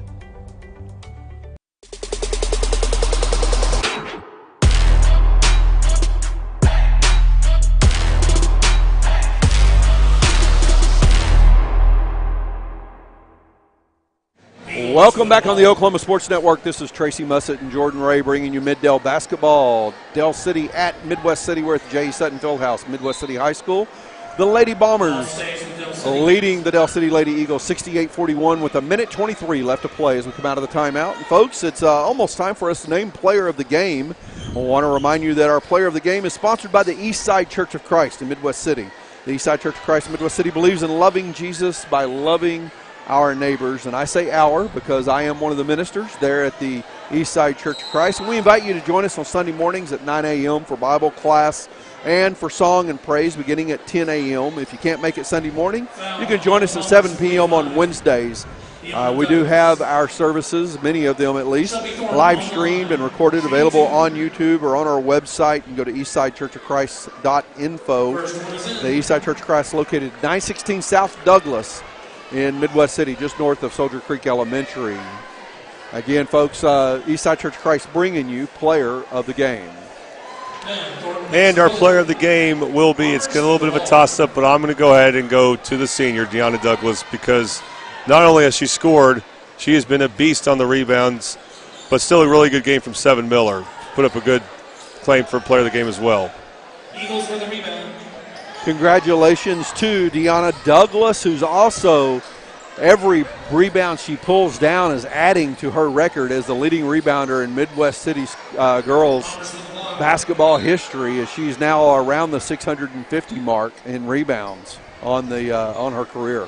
Yeah, I'm going to try to talk to her after this game ends, which is about to. By the way, Midwest City does not have a holiday tournament on the girls' side. I knew they played at the 8A tournament. That's going to be in early January. I think that's Del City goes to Bartlesville that same time. So neither team, I believe, does not play till January 4th. And that might be one reason why you're seeing so many starters still in, even though it's a 25-point game. Yeah, that's a long break. Yeah, a lot of teams don't like that long break. They like to have a holiday tournament. The boys, teams from Del City, Carl Albert, the girls, Carl Albert teams will. But some teams, there's not that many tournament spaces for it, so not all teams will do that. They'll have a long break. Thornton with the rebound. Purifoy drives the length of the court, fouled on the shot attempt. Foul coming on number 20, Sadie Johnson.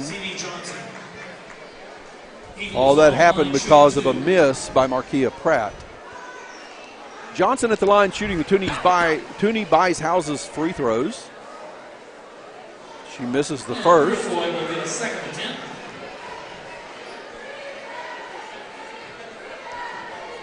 24 seconds left in this one, and then we'll have the boys game coming up. We've already talked about the player of the game.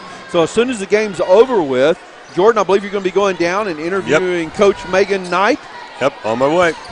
And right after that, folks, we'll have a pregame interview that's recorded with you with Del City boys coach. And that'll be with Coach Lenny Hatchett, I believe. I could be wrong about that. Actually, I believe he's got an interview with Coach Tori Noel, the Midwest City Bombers. So final score in this one, 68-44 the score. The Midwest City Lady Bombers defeat the Del City Lady Eagles. Our player of the game is number 45, Deanna Douglas, sponsored by the Eastside Church of Christ. That fourth period was brought to you by Buffalo Wild Wings. I encourage you, if you like hot, you don't like the mess of a soft stripe, the Desert Heat Dry Rub of Buffalo Wild Wings. Jordan down on the floor looking for Coach Megan Knight. Get that interview going here in just a moment. He's also trying to get Deanna Douglas over as she is selected as player of the game. Again, folks, multiple ways that you can get to our streams, YouTube, on the Oklahoma Sports Network website. Also, there is an app you can download on your phone to catch those streams as well. So our post-game interview with Coach Megan Knight, Jordan Ray. All right, Coach Knight, talk about your defense. I mean, it seems like they were forcing turnovers all over the place. Yeah, we've really been trying to pick up our intensity after that Norman loss. We've got a lot of backlash, and so it's really proud of us. We came back in, picked it up, and got a lot of big stops tonight. You were still coaching these girls hard, though, we could tell, and during timeouts. What were some of the things you were emphasizing to them throughout the game? Just keeping our intensity no matter what the score is. They were playing physical, we were playing physical, and just keeping our heads and just continue to attack no matter what the scoreboard said. Yeah, they recognized Deanna Douglas as Midwest City's all-time leading rebounder, and she did not disappoint. She was all over the glass. What can you say about her as a rebounder? She does a really good job for us in the paint. She gets a lot of trash buckets with that, and I'm just really proud of her to continue doing that. You know, Taylor Williams is a great player, and so to be able to, break her record was huge. You happy to have a long layoff? Yes, until the beginning of January, so we get a break. All right, congratulations going 4-0 in district. Thank you so much. Back to you. All right, folks, now we've got an interview for you coming up with the boys coach here in Midwest City, and that is with Coach Tori Noel. So stay with us. We'll watch this interview. He's in his first year as the head coach of the Midwest City Bombers.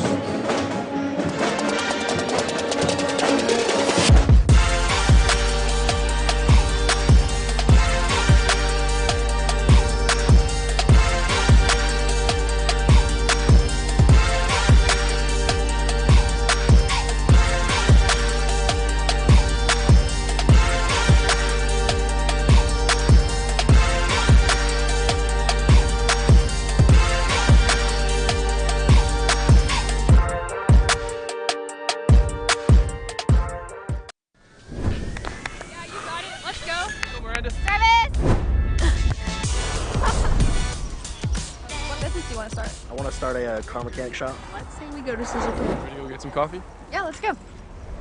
But it's a great space. Yeah, and it's so close to downtown. You want to go grab something to eat? Let's do it. What did you working on? Last Wednesday or last Friday? You got it. I think she was from One, Rose State. 2, 3. Woo-hoo! Congratulations, Rose State college graduates.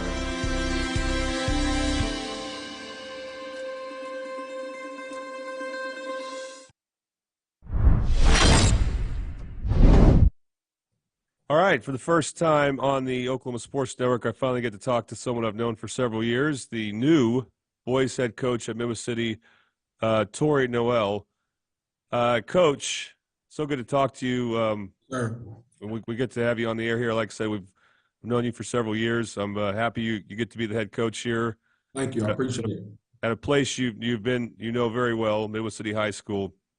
What's one thing that's interesting about your background is you've been at different places, Northern Oklahoma College, I believe, in Tonkawa, right? And yes, sir. And Lamar, Division I player, and you coached under Coach Bradley.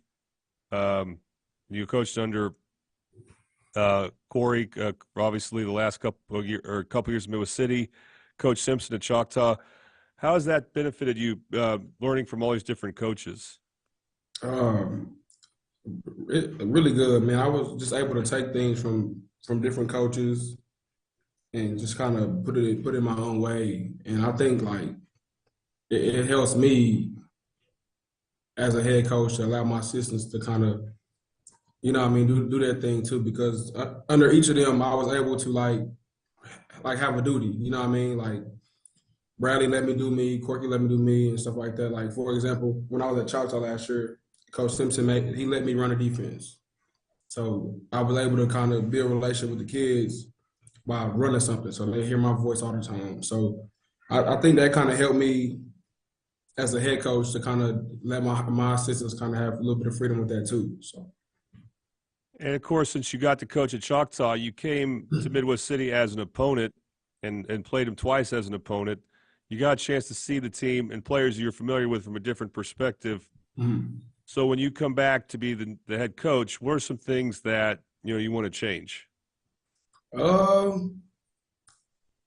necessarily change really anything. I just want them to win, man. But with that, it comes just, discipline. I want them to be, I don't know how to word it. I don't want them to just be basketball players. Like, I want them to grow up as young men because the ball stops eventually. Some people might not even play basketball after high school. So I just want them to be prepared for the real world, man. So. Yeah, absolutely. It makes a lot of sense. And by the way, when I said Coach Corey earlier, I meant Coach Corky McMullen. Yes, sir. Corky McMullen. My dude. Yeah. And so with this team so far, you've won all the games you needed to. The district games, of course, what matters in this new district format. You did lose a couple games at the Edmond Open. What are some lessons from those losses? You played, obviously, a couple quality teams in Memorial and Santa Fe, very competitive in those games, but you came up short. What are some lessons from those two losses? I wouldn't really say lessons, man. I really just think just getting reps, man. Like getting reps. We gotta see some of that stuff to get better. So I would say we just keep doing things we've been doing, and when that time comes again, when we play a really good team, I think we'll be ready. And of course, the other interesting thing about this team is you did get in early November the number one junior in the state, Carl Sheon Young. What does he do well on the floor? What makes him such a highly rated player who already has a commitment to Oklahoma State? He good kid, man. That's crazy. Like people don't really think that. Like outside of basketball, he's really a great kid, and he gets along with all the boys. He don't really, just because he's a 4-star and OSU committed, he don't really necessarily act like it. Like he's just as normal as everybody else. But he can score at all three levels. Bigger guard. He can rebound really well, and he actually can pass the ball really good. So. Very good. I did notice against the Memorial, for example, they really went out of their way to take away his left-hand drive. They overplayed him, gave him a right-hand driving lane. And when I was watching, he still wasn't really going to his right much. Yeah. Now, you were a great player at Midwest City. You're also left-handed. What's something you can, or you've been telling him about that, about what to do when the defense overplays his left hand like that? You really just gotta trust it. Trust the right hand, trust the work, and just make the right reads. I know the left is your dominant hand. You can get down and score with that left hand, but if they give you the right, you got to take what they give you. Because if you're successful with that, then at some point they got to try to play you straight up. Now you can pick and choose what you want to do on the floor. Yeah. Let's talk about Del City. A couple things. One, like you guys, they've won all their district games. Only played 2 so far, but they've won them big. And then they also were at a very tough tournament in Norman and lost to 2 really good teams as well in 6A, just like you guys did. So they lost to Norman North and Putnam City North. Mm-hmm. What are your thoughts about this particular Del City team? I kind of think they're in the same boat, man. Like we get a 4-star recruit that comes in out of nowhere, and we got to figure things out as far as chemistry goes. So it's tough. You know what I mean?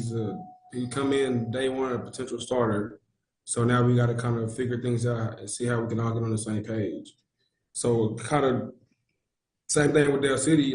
They lose a 5-star kid. I mean, that was an All-American kid. So they're trying to figure things out without him in their other pieces that graduated last year. So I think they need games. They need reps to kind of get things figured out. That's the only way you get better is by seeing things. So. I'm curious, did you ever play, when you were a player, did you ever go up against Lenny Hatchett when he was like I at did. Santa Fe? He was at Santa Fe, and we played them. We scrimmaged him, and we also played him in the area. So I've definitely played against Lenny. Okay, so now it's a new coaching rivalry. Oh, yeah, that's my dude, man. I love Lenny. As did everybody.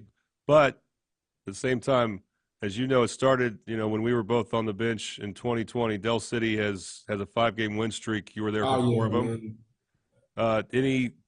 And I asked you this yesterday, but do you talk to your team about that at all? Yeah, man.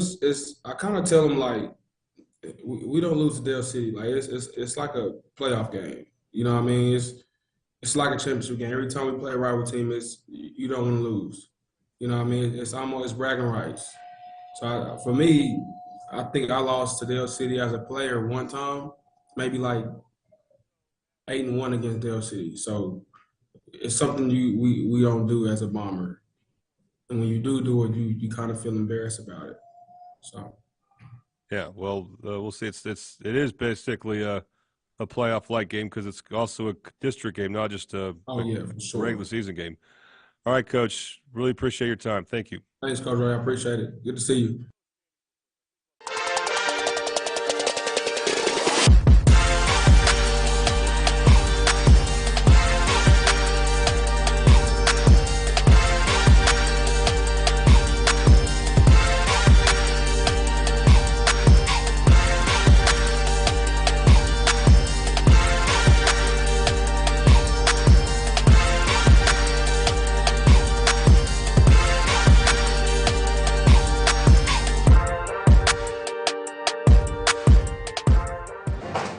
Oklahoma Sports Network, Mid-Dell basketball. This is Tracy Mussett and Jordan Ray. We're at J.E. Sutton Fieldhouse, Midwest City High School, where the Dell City Eagles have come to take on the crosstown rivals, the Midwest City Bombers.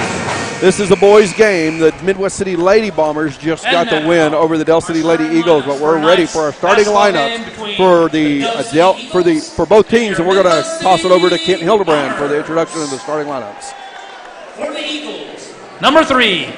Trail Thurston.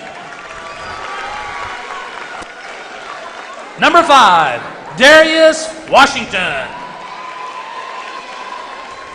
Number 11, Deshaun McCarroll. Number 22, Jaden Johnston. And number 33, Landon Sanders.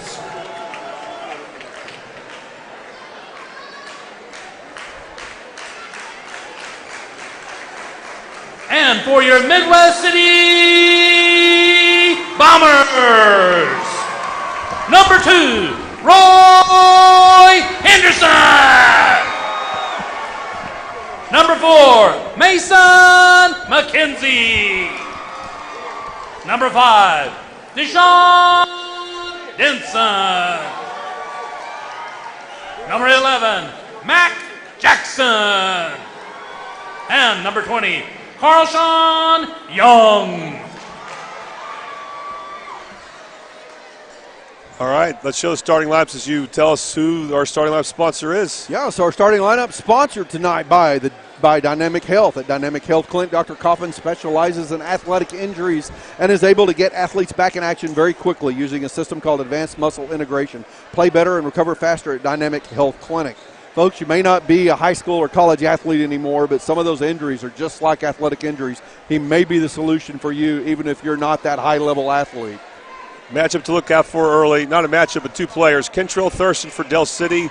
All the Dell City players are new because they played only seniors for the most part last year as they won the 5A state title.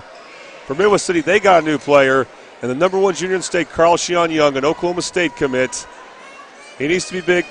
Midwest City's looking to win on alumni night. Tori Noel's first game as home game, I should say, as a head coach, first home game. And more importantly, they've lost 5 straight to the Eagles. Most importantly, both teams undefeated in district. Midwest City wants to win this district. They need to win a home game against Dell City here. And we're about ready to tip off here. It'll be Carl Sean Young jumping against Landon Sanders for the opening tip. 8 minutes on the clock. Remind you that Guthrie at Carl Albert and El Reno at Elgin also streamed on the Oklahoma Sports Network tonight. Midwest City with the opening tip. Deshaun Denson working hard against Darius Washington. And Midwest City quickly starts moving the ball around. Bouncing out, looking inside. And a 3 attempt is blocked. Rebound by Dell City to Landon Sanders under the basket. Has his shot blocked twice and then out of bounds as the officials look at each other wondering, what do we call? Sanders got away with a travel, but Carl Sheon Young, I understand he wants to get going early on, but just to make sure he's open first. That was good defense for Dell City. Thurston inbounds to Washington, right back to Thurston. He'll set up the offense for the Eagles. Thurston defended by Roy Henderson. Got McKenzie guarding Sanders, gives up a lot of size to him. Washington on that right wing just holds it, and there's a 3 put up by Johnson. No good. Rebound by Mac Jackson, and right down the court, Young goes all the way in and lays that one up. Nice move. And let's check out the replay by Super Subs. Bombers get a steal. Coming the other way. Young right back to the hole, and 2 more points for Midwest City. Great play by Roy Henderson. No look in that pass to Young. Good start for the Bombers. Ball up in the air. Dell City pulls it down. Back iron drawn by Washington. No good. Offensive board and a putback. A couple of them there as he finally gets it to fall is Jaden Johnson. Bombers only had 3 players on the defensive glass, and you let the smallest player for Dell City get the rebound and score. Young outside, inside the paint. Roy Henderson puts up the shot. No good. A rebound in there by McKenzie. Loose ball scramble. Dell City comes up with it. Washington right down the court. McCarroll with it. Finds Sanders under the basket. Foul called. And I believe the foul may go on Young. Yep. He kind of hit him with his forearm. But that shouldn't be 2 shots. I don't think that was a 2-shot foul. I think the foul happened while Sanders was collecting himself. He was making a move to the basket, but I don't know that he'd even gathered the ball yet. Yeah. I also don't know if Sanders is a good free throw shooter, but we'll give him another shot at it as you see the Toonie Bice House's free throws. That was the first foul of the basketball game. Another reminder here, folks, if you're just joining us for the boys' game, there is a change. National Federation of High Schools, no more 1-and-1 free throws in high school basketball nationwide. And so it's now 5 fouls per period, and then it's 2 shots. The foul recount resets every period. Sanders hit the second of the 2 free throw attempts. 4-3 the score. I'm going to call a 2-shot foul on Darius Washington, for Dell City, as he didn't really go up vertical. He kind of fouled with his arms there. And Mac Jackson, a transfer from Edmond Santa Fe. He's a starter for a reason. He gives them a lot of hustle, a lot of quickness around the basket, and he makes his first free throw. Mac Jackson hitting the Toonie Bice House's free throw. His second one coming. And looks like Toonie bought 2 houses on that free throw attempt. Bombers pressing. Well, full court man now looking for the trap. Not happening. Thurston gets into the front court. And a hacking foul called in there. Sanders has got a flash to the basket. Why is the opposite side of Thurston being trapped? That takes Thurston longer to see him, but they're calling a foul on the floor on Midwest City. Henderson picks up his first personal foul. Thurston inbounds the ball to Washington, right back to Thurston, and he'll reset the offense. 6-3 the score, Midwest City on top. 2 minutes in, Thurston gets called for the travel. That's because Carl Sheon Young took away the backdoor play as McCarroll was trying to go backdoor. He made a hard cut, and Thurston was expecting him to be open, and he wasn't, and that caused him to shuffle his feet as he decided not to pass the ball at the last instant. Young gives the ball to Henderson.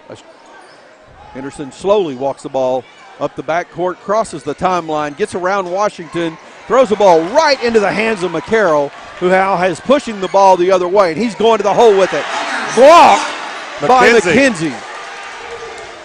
Well, when you stretch yourself so much, you don't get as high going up for a shot, so that's actually an easy block for McKenzie. Ball goes out of bounds off the block, so it'll stay with Dell City on the baseline. Because McCarroll could not get high. He was instead going wide. McCarroll could have done better by going into the body of McKenzie there and drawing the foul. His sister would. Don't you agree? Middle City trying to force a turnover there. Loose ball bounces up in the air. McCarroll comes up with it, and then it is Jackson coming in, tying it up. Possession arrows with Dell City, so it'll stay on this end of the court. And you got Mason McKenzie guarding the bigger Sanders, who's posting up. I wonder if Middle City wants that. Oh, almost a steal. Thurston throws the ball into the hands of a Midwest City player. Can't hang on to it. Dell City comes up with a loose ball. Thurston driving in, goes over, and we're going to have a charge called by the official on the baseline. Well, Mason McKenzie's not the biggest guy, only 6 feet tall. That's tall on the girls' side, but not on the boys' side. But he's playing really good defense in the paint right now for Middle City, who doesn't really have a true post player. But McKenzie off to a really good defensive start. Henderson gets the ball in the front court, backs down Thurston, passes off to McKenzie. McKenzie drives the baseline. He finds Denson for the Bobby Lewis three in the corner. Deshaun Denson, a sophomore, and a tremendous three-point shooter. And you don't want to leave him open. Our three-point sponsor for the ball game, folks, is Bobby Lewis Insurance. Surprisingly great rates with 2 locations in Choctaw and Dell City. And now we have a foul called on, let's see who that's on. Let's hope it's not on Young. It's not. Deshaun Denson called for the foul.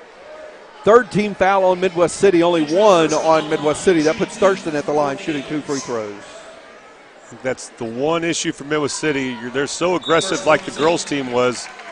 You want to be careful about sending Dell City to the free throw line too much. This guy on the line right now, Kentrell Thurston again, he's the team leader now. And they needed someone to kind of settle things down by attacking the basket, actually, and not being so settled, and he did a good job of it getting to the free throw line there. And Kentrell Thurston hits both of those Toonie Buys Houses free throws. Our free throw sponsored by Toonie Buys Houses, where they buy and renovate homes. They also lease and owner finance homes throughout the state of Oklahoma. 405-353-9682. McKenzie backing down defender, draws the foul. That one is going to be on number 22. Jaden Johnson picks up his first personal and I believe the third team foul. Yeah, again, McKenzie playing like a post player. Maybe he is at heart. The scoreboard still says 2 team fouls. I've got 3 on my score sheet. Sanders gets a block. Dell City has the rebound. Pull up on the fast break for a 3. No good. And a foul called on Midwest City.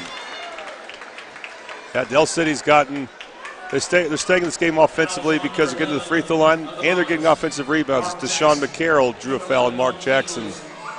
Yeah, Jackson gets called for his first personal, and McCarroll now with 2 Toonie Buys Houses free throws. First one is in. He hits the first one. I could see this becoming a fast-paced game where neither team scores a lot. So I wouldn't be surprised either way to see a high point total or a low point total.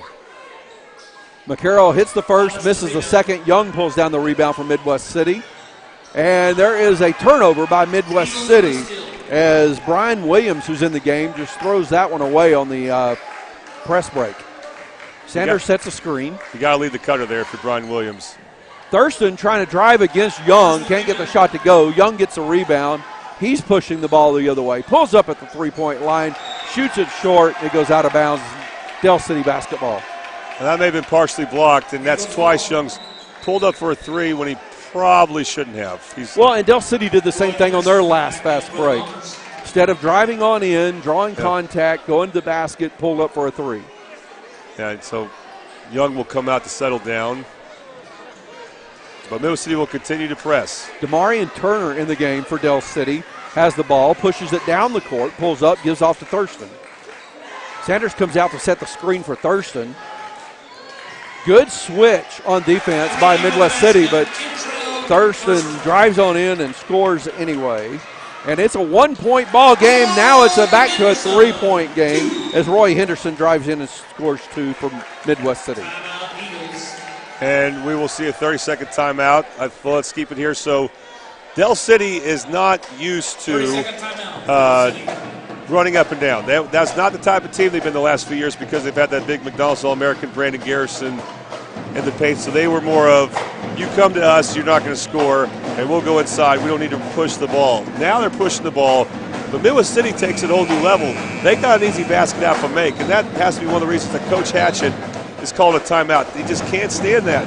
I know he can't.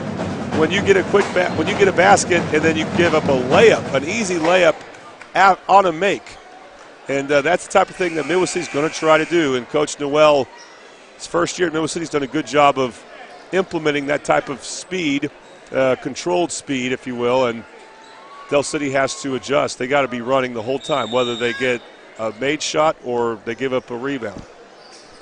Well, Turner takes the inbound pass, pushes it right on up the court to McCarroll. McCarroll looking inside, finds Thurston out top, and there's another 3 from the corner. That one no good, and rebound goes into the support structure of the backboard after it was tipped. The question is, who tipped it? Well, you saw McCarroll swipe his hand with the ball, so they're going to say he definitely hit it, which I think is the right call. That may have prevented a transition opportunity for Midwest City. Johnson missed that 3. Now Midwest City pushing the ball up the court. Williams with it in the front court. Top of the key, drives all the way across the lane. Denson down low, off the glass, Justin Jones. Nice job by Denson, drawing Sanders in just enough to throw that bounce pass to Jones, which he kind of telegraphed with his eyes, but Sanders wants to protect the basket anyway. Looks like Bombers drop into his own defense. Thurston on the left wing, passes back out to Turner. Johnson out here on the right wing. Johnson's pulled the trigger on several 3 attempts so far. He's not connected on one. McCarroll now on the left wing, looking inside. Probably had plenty of space to take the shot if he wanted to. And Del City taking a lot of time. And this is that slower-paced half-court ball you were talking about a minute ago. That they would play last year. And I don't think Coach Hatchett minds doing it with this team against Midwest City. So Johnson back to Turner. Turner for 3, left wing, long. Henderson with the rebound and a reach-in foul called on McCarroll. Only the 13th foul, but one thing about the Eagles, they don't really usually win with 3-point shooting. They had some good ones last year, but Percy Green, for example, or Demarius Veely, but they've not traditionally been, at least the last few years, a great 3-point shooting team. That has not been their hallmark, and they've struggled at it in this game. Williams on the right wing looking inside. Jones cutting again. There's a steal by McCarroll. Can he get control of the ball soon enough? He does, and it's going to be an and one for McCarroll. Now that is what Del City can do this year. They can also play the passing lanes, and so Midwest City has turned the ball over at times as well, and Del City's probably had more transition opportunities. That replay, they got to the free throw line a lot more. Yeah, that replay was brought to us by Super Subs. Folks, where they have the chicken Philly. Try the deluxe buffalo or barbecue chicken Phillies there at Super Subs. McCarroll at the line. The foul's called on Roy Henderson. It's his second personal foul. 5 team fouls now on Midwest City. So Del City, well, actually both teams in the bonus for the remainder of the first period. McCarroll's Toonie by his house's free throw is good, and McCarroll has 4 points in the ball game. McCarroll takes a seat, and checking into the game is Onsi Barnes. Both teams pressing, both teams trapping.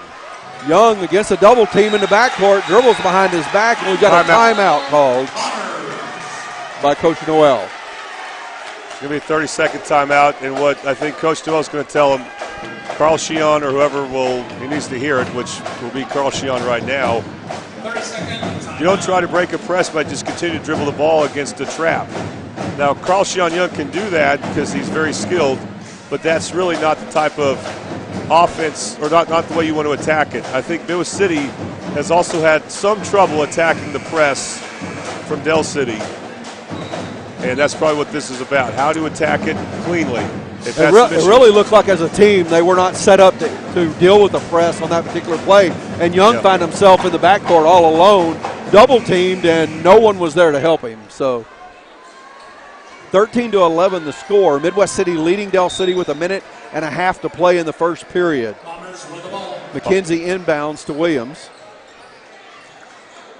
Right back to McKenzie in the front court. We've got a number 3 for Midwest City, but I don't have a number 3 on my roster. And Young driving in has the ball stolen away by number 44, Tavon Johnson. And it is Barnes with the bucket for Del City. We're tied up 13-13. Super Subs replay. Boy, Del City's playing frantically on defense right now. They've really picked it up. Del City's dribbling the ball too much. There's another steal by Del City.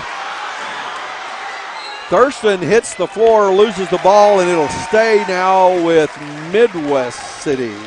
Excuse me, with Del City. 52 seconds to play in the first. A lot of activity out on the court right now. Del City really turning up the energy a notch. Barnes takes the inbound pass. Young on defense. Thurston in the corner. Now Del City trying to set their offense up. 40 seconds left to play in the first period. Del City taking their time. Fans starting to get into it, cheering D up here in the Midwest City J.E. Sutton Fieldhouse. And an offensive foul called on a moving screen. That's on Tavon Johnson. He just checked in. I don't think that will lead to free throws, though, because it's an offensive foul. Correct. So don't think that rule has changed. Yeah, Del City's foul total will switch to 5, but it really won't matter. But Del City needs to have a good possession here where they're protecting the basketball. They're able to get a good shot at the rim. Jones takes the inbound pass, goes back to Denson. Denson crosses the timeline, right back to Jones. Jones driving in, gets triple teamed in the corner. Now he's in trouble. Passes off. There's the 3. Bobby Lewis. 3 brought to you by Darius Washington. That's Denson. And the Super Subs replay. And Williams with a block shot on Tavon Johnson. Williams has had a bit of a rough time against this press, so it's good. It's going to be good for him to make a good defensive play. And Denson is someone who can really discourage Del City from their trapping around the perimeter like that. He can make threes like that. Thurston out of control, somehow goes off the glass, good for 2. What a shot by Thurston. And it's a 1-point lead for Midwest City after 1 period of play, 16-15. And thank you for correcting me. That was Deshaun Denson that hit that 3 earlier, not Washington. I looked at the wrong roster. So 16-15 after 1 period of play, and we'll take a quick break here on the Oklahoma Sports Network.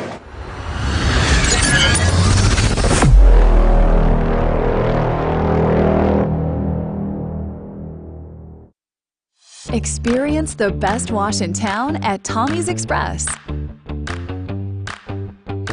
You'll love our open and bright tunnels, easy loading flat belt conveyor, unlimited membership, and free vacuums and mat washers.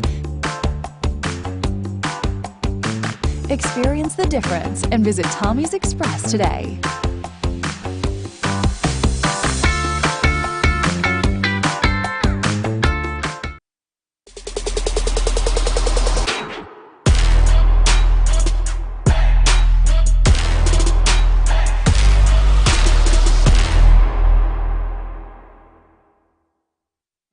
Welcome back to Oklahoma Sports Network. This is Mid-Del basketball. This is Tracy Mussett and Jordan Ray at the J. Sutton Fieldhouse, Midwest City High School, where we have a exciting high-energy ball game. Del City Eagles playing at the Midwest City Bombers. 16-15. Midwest City leads after 1 period of play. And this second period brought to you by Casa Juanito, a quick-service restaurant offering fresh and flavorful fiesta meals in Del City, Oklahoma since 1976. Casa Juanito on Southeast 29th, just west of Sooner. Williams drives in, misses the dunk. A rebound by Del City. Turner pushing the ball up the court quickly. Inside to McCarroll off the glass for two. And Del City has their first lead of the basketball game. Second lead. Brian Williams, I know he could get up that high, but of course he didn't follow through with the shots. I think he's got to take the 2 points there. Carl Sean Young with the ball. Passes off to number 3. We'll have to figure out who number 3 is when we get to the halftime. Young, a lot of contact, loses the ball. And it's Johnson moving it up the court, gives it to Thurston. Denson on D there, and now Turner will set up the offense for Del City. 17-16, the Del City Eagles lead by 1. Tavon Johnson makes a little move on the baseline, has the ball swiped away. It's a battle for it. Still a battle, and the ball goes out of bounds. Stays with Del City. A lot of swiping at the ball down there. No one having the firm hands to just grab hold of it. Yeah, we're going to see Carl Sean Young come out. He's just been a little bit too reckless here. Johnson has trouble making a strong move and hanging on to the ball. He's the big man in there for Del City. His energy level seems a little lower than the rest of the team. Well, if he brings the ball down, though, Middle City's going to swipe at it. That's what their guards will do. Thurston defended by Jones, passes off. Turner defended by Denson. Turner driving in, passes off. Thurston in the corner. He makes a move and draws the foul. That foul's going on Denson. That will be his second personal foul. Yeah, they shouldn't really buy on a pump fake by Thurston or any player from Del City. Make them show they can hit the 3 first. But Thurston's been the best player on the court right now for either team because he has kept Del City in it when Middle City had the momentum. He knows how to attack and go to the basket. Cooney buys houses free throws by Thurston. He misses the first. Of course, this is the Casa Bonita second quarter. They are in Del City, so they're pulling for an Eagle victory here. A lot of the Del City high school students like going there. Thurston's second free throw up. That one is good, and it's a 2-point lead for Del City now. 18-16 the score. Jones with the ball. Passes back off to Williams. Williams drives in the left side. Thurston cuts him off. Caleb Stevens in the ball game now for Midwest City. Jones on the baseline. A little out of control. Puts up a shot. Thurston gets the rebound for Del City. Best shot creators for Midwest City are Roy Henderson and Carl Sean Young. They're both on the bench. So who can get a good shot for Midwest City? That was not one of them by Stevens. He forced a tough one. Now 3 subs on the court right now for Midwest City. And I believe the same might be said for Del City as well. Was that a 3? 2, it's a 2. That one was just a long 2. Foot on the line. Onsi Barnes puts that one in. Denson drives in. Backside with the left hand, gets fouled. And that foul going on Tavon Johnson. His second personal foul. You know, Midwest City should not be running Del City off the 3-point line, I don't think. But that has led to Del City points. And Del City is really under control now on offense. Midwest City is not.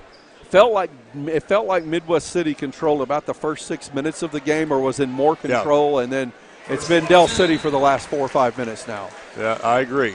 Denson hits the first of the Tooney Buys Houses free throws. Sanders checks back into the game for Del City as Johnson takes a seat. Second free throw is up. Tooney Buys Houses, 2 free throws good by Deshaun Johnson. He has 8 points in the ball game for Midwest City, and it's a 2-point game. 20-18, Del City leading. Palmer showing a 2-3 zone, but don't be surprised if you still see some trapping here at some point. A lot of switching going on the defense. Now it's kind of like a matchup zone. Barnes for another 3. Back iron, no good. Rebound chased down by Johnson. Thurston right to the hole. Underhand scoop, good for 2. Let's check out the Super Subs replay. What a game that young man's had. 4-point lead for Del City now. Williams driving in from the right side off the glass. Shot no good. Foul is called. Is it a shooting foul or not? The foul's called on number 4, Damarian Turner. His first personal foul. Second team foul. And Williams is at the line to shoot 2 free throws. if you can keep your composure, there are driving lanes for Midwest City against Del City because they're playing such physical defense right now. You got to keep your composure. That includes Carl Sean Young. He's going to come back in again, and he needs to realize that when he has the ball, he's looking to attack. Del City's going to surround him more than probably the other Bomber players. So I think he needs to look to create for his teammates here. Cooney buys houses free throws. Williams misses both of them. Turner gets the rebound for Del City. Still a 4-point lead for the Eagles, 22-18. Halfway through the second period. Thurston, top of the key. Del City working the ball. Thurston cuts through the lane. Midwest City set up on that zone still. Thurston thinks about the three from the left wing, but Denson closes on him quickly. There's a good closeout, too. He didn't take himself out of position. Barnes cuts to the top of the key. Sanders down on the low post. Loose ball into the backcourt. Young battling for it. And it's going to be Del City finally comes up with the ball after an attempted save by Jackson. Sanders to the paint, to the hole. Block from behind. Jackson going to the hole, lays it off the glass with the left hand, good for two. What a defensive sequence. I mean, Carl Sean Young almost made an amazing steal. And then what a block by McKenzie against the taller Sanders.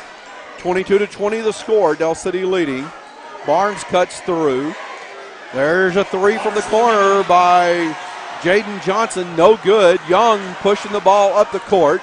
He kicks it out in the corner, and a travel called on the long step back by Jackson. Yeah, they'll call that every time. You pump fake and you shuffle your feet. You have to put the ball on the floor first. And Carl Sean Young made the right decision. Unfortunately, his teammate didn't help him out there, but he should keep doing that. Look to distribute. Yeah, look at the open man in the corner and cut through the paint. Great move. Jaden Johnson with the ball on the right wing. Now in the game for Del City's number 21, Amadre Sanders. There's a three. Front iron off the glass, and it falls through by Demarion Turner. That three brought to you by Bobby Lewis Insurance. Surprisingly great rates with locations in Choctaw and Del City. You know you're on a good run when you make a three like that, hits the rim, backboard, and goes back in. A foul called on Deshaun McCarroll. That's his second personal foul. Third team foul now on Del City here in the second period. And a turnover by Midwest City. A 5-point lead now for Del City. That's their biggest lead. Looked like Williams wanted to make some type of cut, and McKenzie just wanted to throw it to him where he was. So he just wasn't ready for that pass. Midwest City's made some careless mistakes here. Turner with the ball in the front court. Passes off to Sanders. Sanders in the paint, loses his dribble, and it goes out of bounds off the hands of McKenzie. It'll be Del City basketball on the baseline. Eagles with the ball.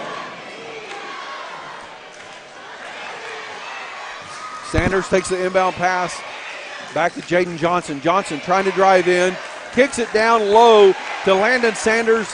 He's not there as he's cutting in the paint. Ball goes out of bounds. Midwest City basketball. Bombers' defense has gotten better the last few possessions. The key is going to be how they defend, control Thurston when he attacks the basket. Jackson brings the ball up the court now, defended by Turner. Drives in, pulls up. May have got away with the travel on that one. Eagles with the rebound. Little 6-foot jumper's no good. Rebound by Del City. Turner pushing the ball back up the court. McKenzie on D. 4-on-4. That's their numbers on the jerseys. McCarroll attacks the basket. Sanders gets the rebound. Hook shot off the glass, no good. Sanders gets the rebound. Kicks it out to Jaden Johnson. Sanders down low, and a foul will be called on number number 5, Denson. That's his third personal foul. Denson probably, because he's short, he wanted to jump so quickly. He should have just tried to knock the ball away when Sanders committed to making a power dribble. But you can understand why he would want to jump early. It just didn't work out for him. He bit on the pump fake. And is Sanders going to shoot? No. Free throws. Foul on the floor. Yeah, I think that's probably a good call. He dipped and waited for Denson to come down on him. Now, Madre Sanders and a foul called. Kind of a ticky-tack reaching foul. Well, you don't want it to be on Roy Henderson, though, and it's not. Brian Williams picks up his first personal, third-team foul. Brian Williams, by the way, going to be a Division I baseball player at Dallas Baptist. Came back to play basketball. He can help this team, but he's not had a great offensive game here. Jackson defending. Jaden Johnson misses that shot. It's way short. McCarroll trying to get the rebound, tips it out of bounds. Midwest City basketball with 1:49 on the clock here in the second period. 25-20, Del City leading Midwest City. Henderson takes the pass, feeds it right back to Jackson, and now Williams, still in the backcourt, crosses the timeline with it. Going right to the hole, and we're going to have a blocking foul called. Now, was that in the act of shooting? Because it's only the fourth foul on Del City. And that was on Amadre Sanders. He picks up his first personal. Okay, with Midwest City's offensive struggles, these free throws just get magnified in their importance, even though it's only the first half. Well, actually, it looks like they may have called that foul on Jaden Johnson. McKenzie puts the first one in. And Mason McKenzie hits the first of the Toonie Buys Houses free throws.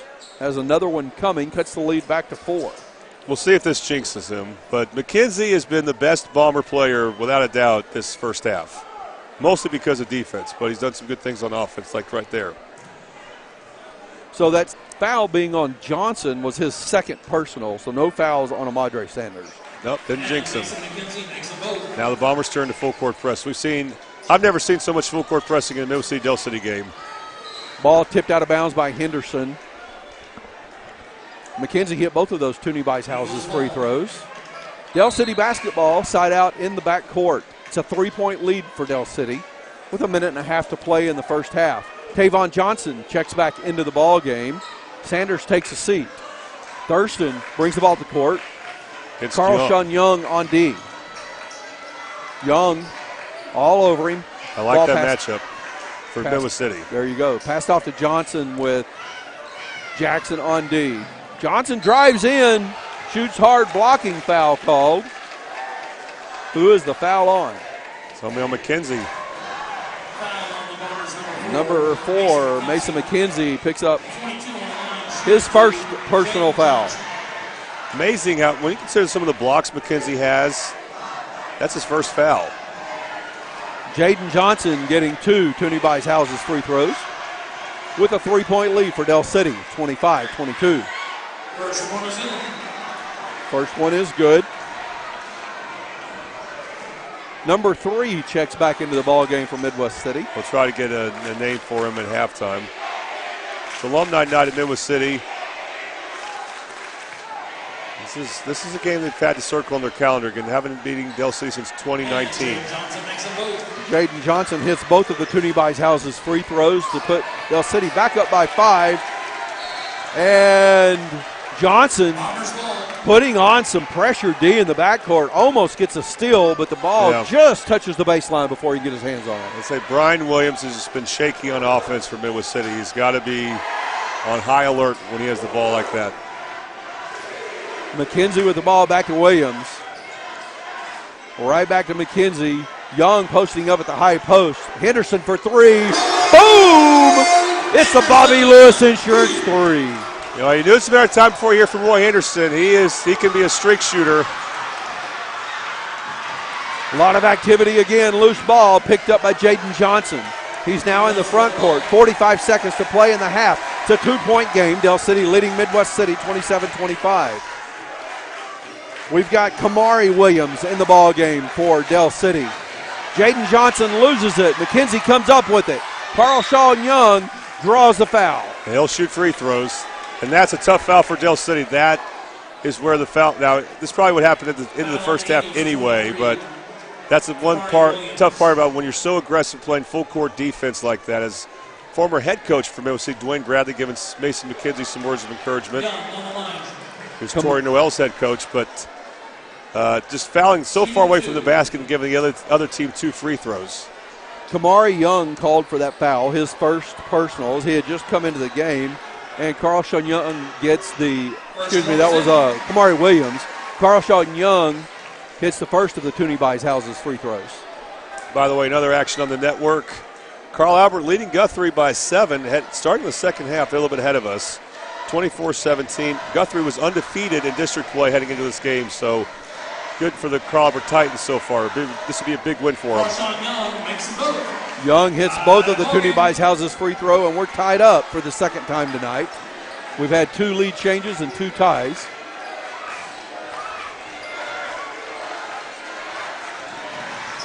Actually, take that back. We've had 3 lead changes. A trap by Midwest City. Del City gets out of it. Williams passes off Jaden Johnson. Ball tipped in the air. And trying to save the ball, Del City steps on the baseline, 12.5 seconds, and Midwest City gets the ball back. Good D by Midwest City. When you do aggressive run and jump traps, similar to that one, I don't know if that's what that technically was, but you give the offense no chance to run the clock out. It gives you a chance to get the last shot now. Bombers have that. DeMario Jones in the ball game for Midwest City. He has the ball in the backcourt, crosses the timeline, gives it to Young. Henderson for 3. Boom! The Bobby Lewis Insurance 3. And there's the 3-quarter court heave by Thurston at the half. No good. What an end for the Bombers. What a first half. Again, fast pace, but relatively low scoring for that pace. Because defenses have played hard as well and have forced turnovers. You got that Super Subs replay in there to close out the half. Super Subs with chicken Phillies. You can try the deluxe buffalo or barbecue chicken. That exciting second period brought to you by Casa Juanito, the quick service restaurant offering fresh and flavorful fiesta meals in Del City since 1976. It is halftime here. The Midwest City Bombers leading the Del City Eagles 30-27 in this in-district, in-school district, cross-town rivalry game. It's halftime 30-27. We'll take a quick break here on the Oklahoma Sports Network.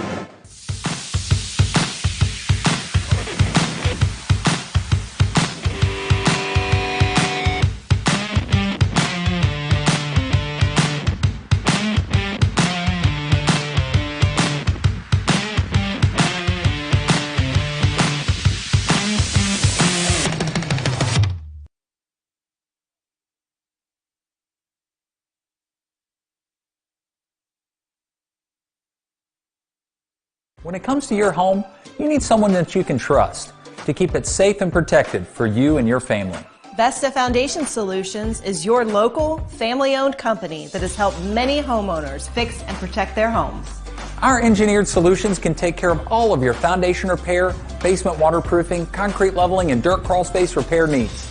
We take pride in getting the job done right, and you'll always be protected with up to a 75-year warranty. Contact us today for a free estimate.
Have you ever seen an insurance commercial and asked yourself, are they really telling me the truth?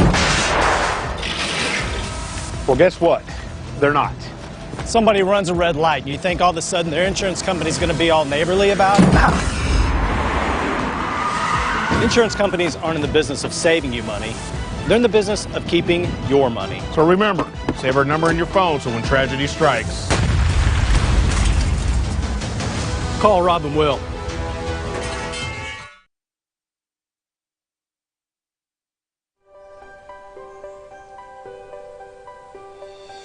If you've lived in Oklahoma long enough, you'll know that we get extreme weather. With that extreme weather comes hail damage to your roof and an insurance claim. When that happens, there's not a better company to deal with on your insurance claim than Cantrell Roofing and Construction. Since 1987, Cantrell Roofing and Construction has proven to be the best in the business, and always remember, got hail? Call Cantrell. Call them at 405-642-8558.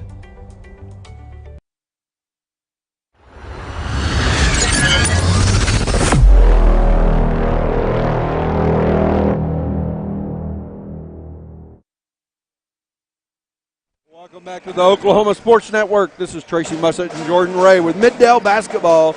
It's the Dell City Eagles at the Midwest City Bombers. We're at the J.E. Sutton Fieldhouse at Midwest City High School.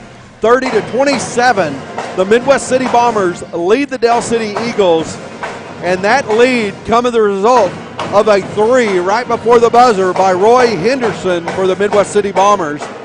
In the end, the Bombers actually have outscored Dell City in both of the first two periods by 1 point and 2 points each. Yeah, I think the difference for Midwest City has been three-point shooting. They've hit 4 of them, 2 from Henderson, 2 from Denson. And then for Dell City, they've gone to the free throw line better. So they've done a better job getting to the free throw line. And it's going to be interesting to see. Bombers, I think, are a better three-point shooting team. Will it carry over into the second half?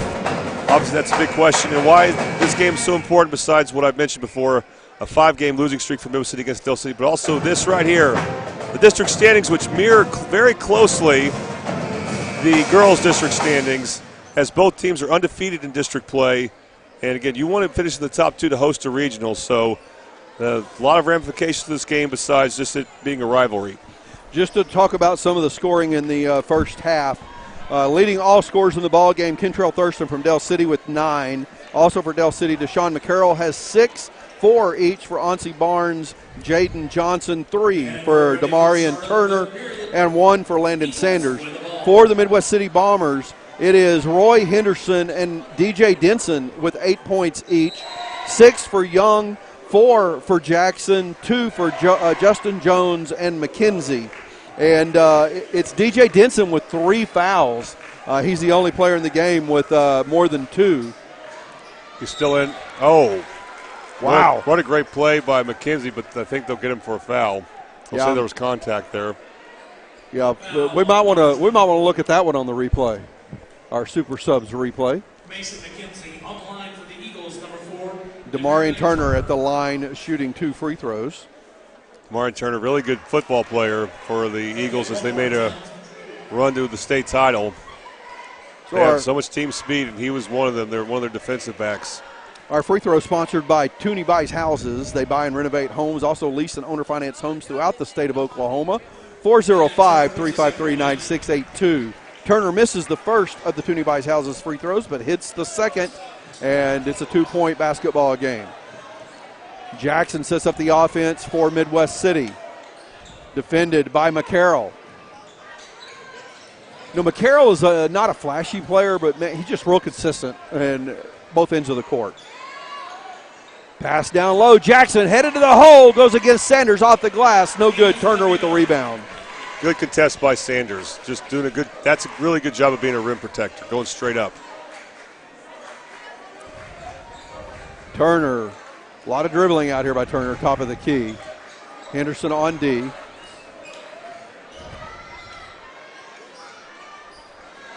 Shot put up. McCarroll with the rebound, puts it back in for 2. I should also add, Dell City's tied this game now because not only do they get to the free throw line, which they did the previous trip, they're getting offensive rebounds. Those are 2 things that the Bombers have to figure out, how to not foul, how to get that defensive glass.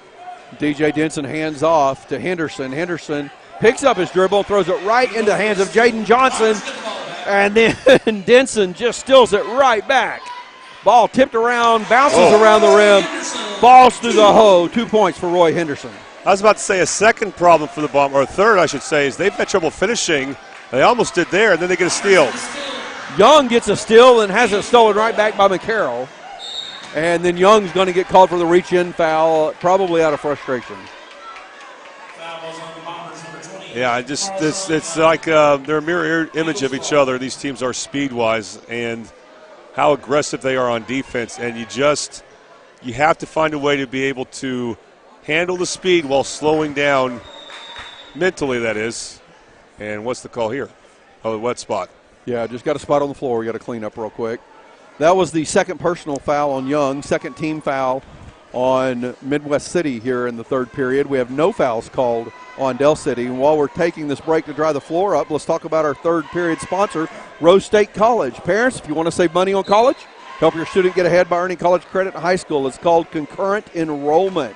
And Rose State College makes it easy and very affordable. Apply today at rose.edu/concurrent. Jaden Johnson driving the baseline, gives it to McCarroll. McCarroll, backside layup, no good, foul called. Well, they were going to trap the corner was Midwest City, but it was a bad trap as they gave up a drive along the baseline. You can't do that. You got to, when you're going to trap on that corner, you got to make sure that baseline drive is not there, or else it becomes a very ineffective trap. And again, Del City getting to the free throw line. And Mason McKenzie just picked up his third personal foul. That's big. He was such a consistent defender for Midwest City. McKenzie and Denson both still on the court, both with 3 fouls here early in the third. McCarroll misses the first of the makes both of the two Toonie Buys Houses free throws. McKenzie with the ball, backs up. Sanders out there. That's a mismatch. Sanders defending McKenzie.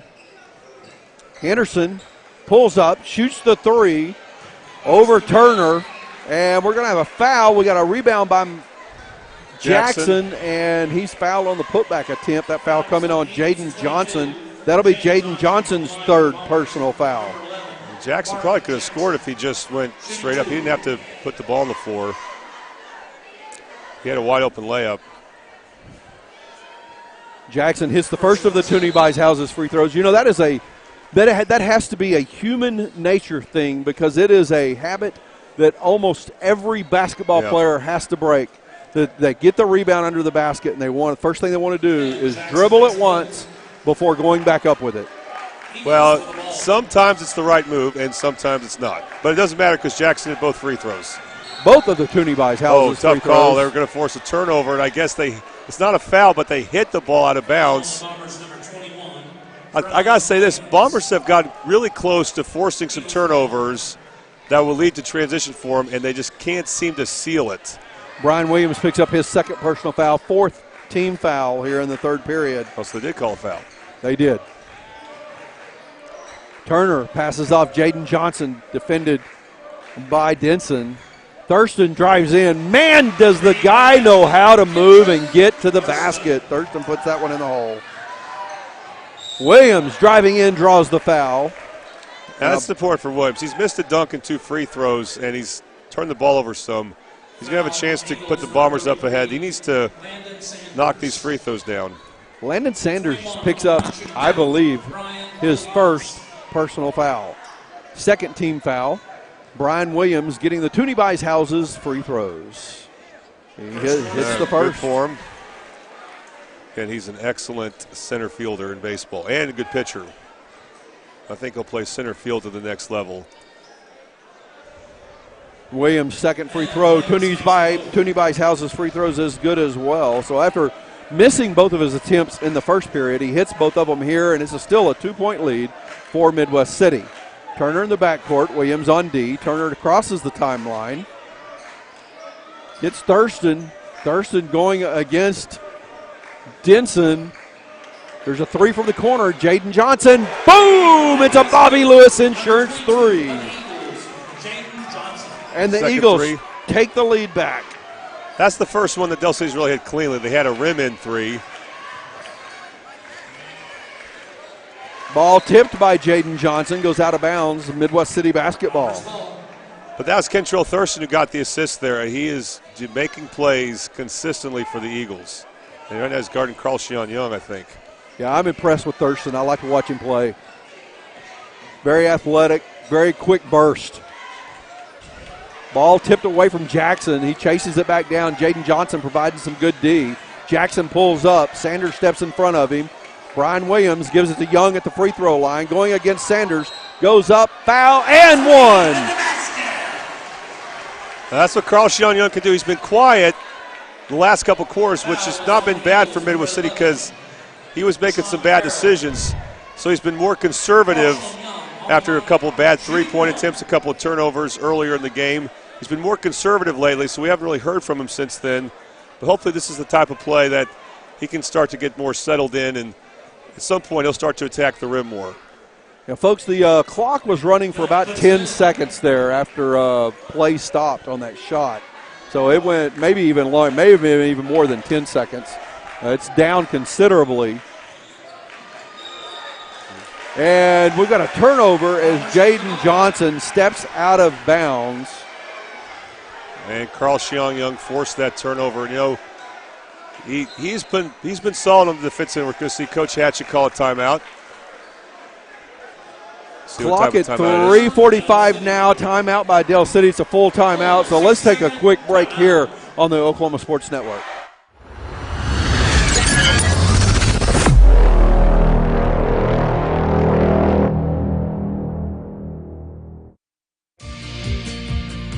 Red Plains Plumbing has been offering reliable commercial and residential services to the OKC metro area for over a decade. From new construction and remodeling to residential repair, they can handle jobs of all sizes.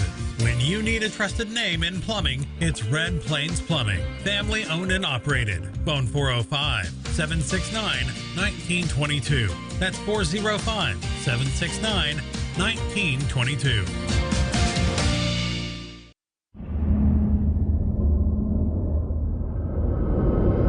Where sports is our middle name. We are the Oklahoma Sports Network.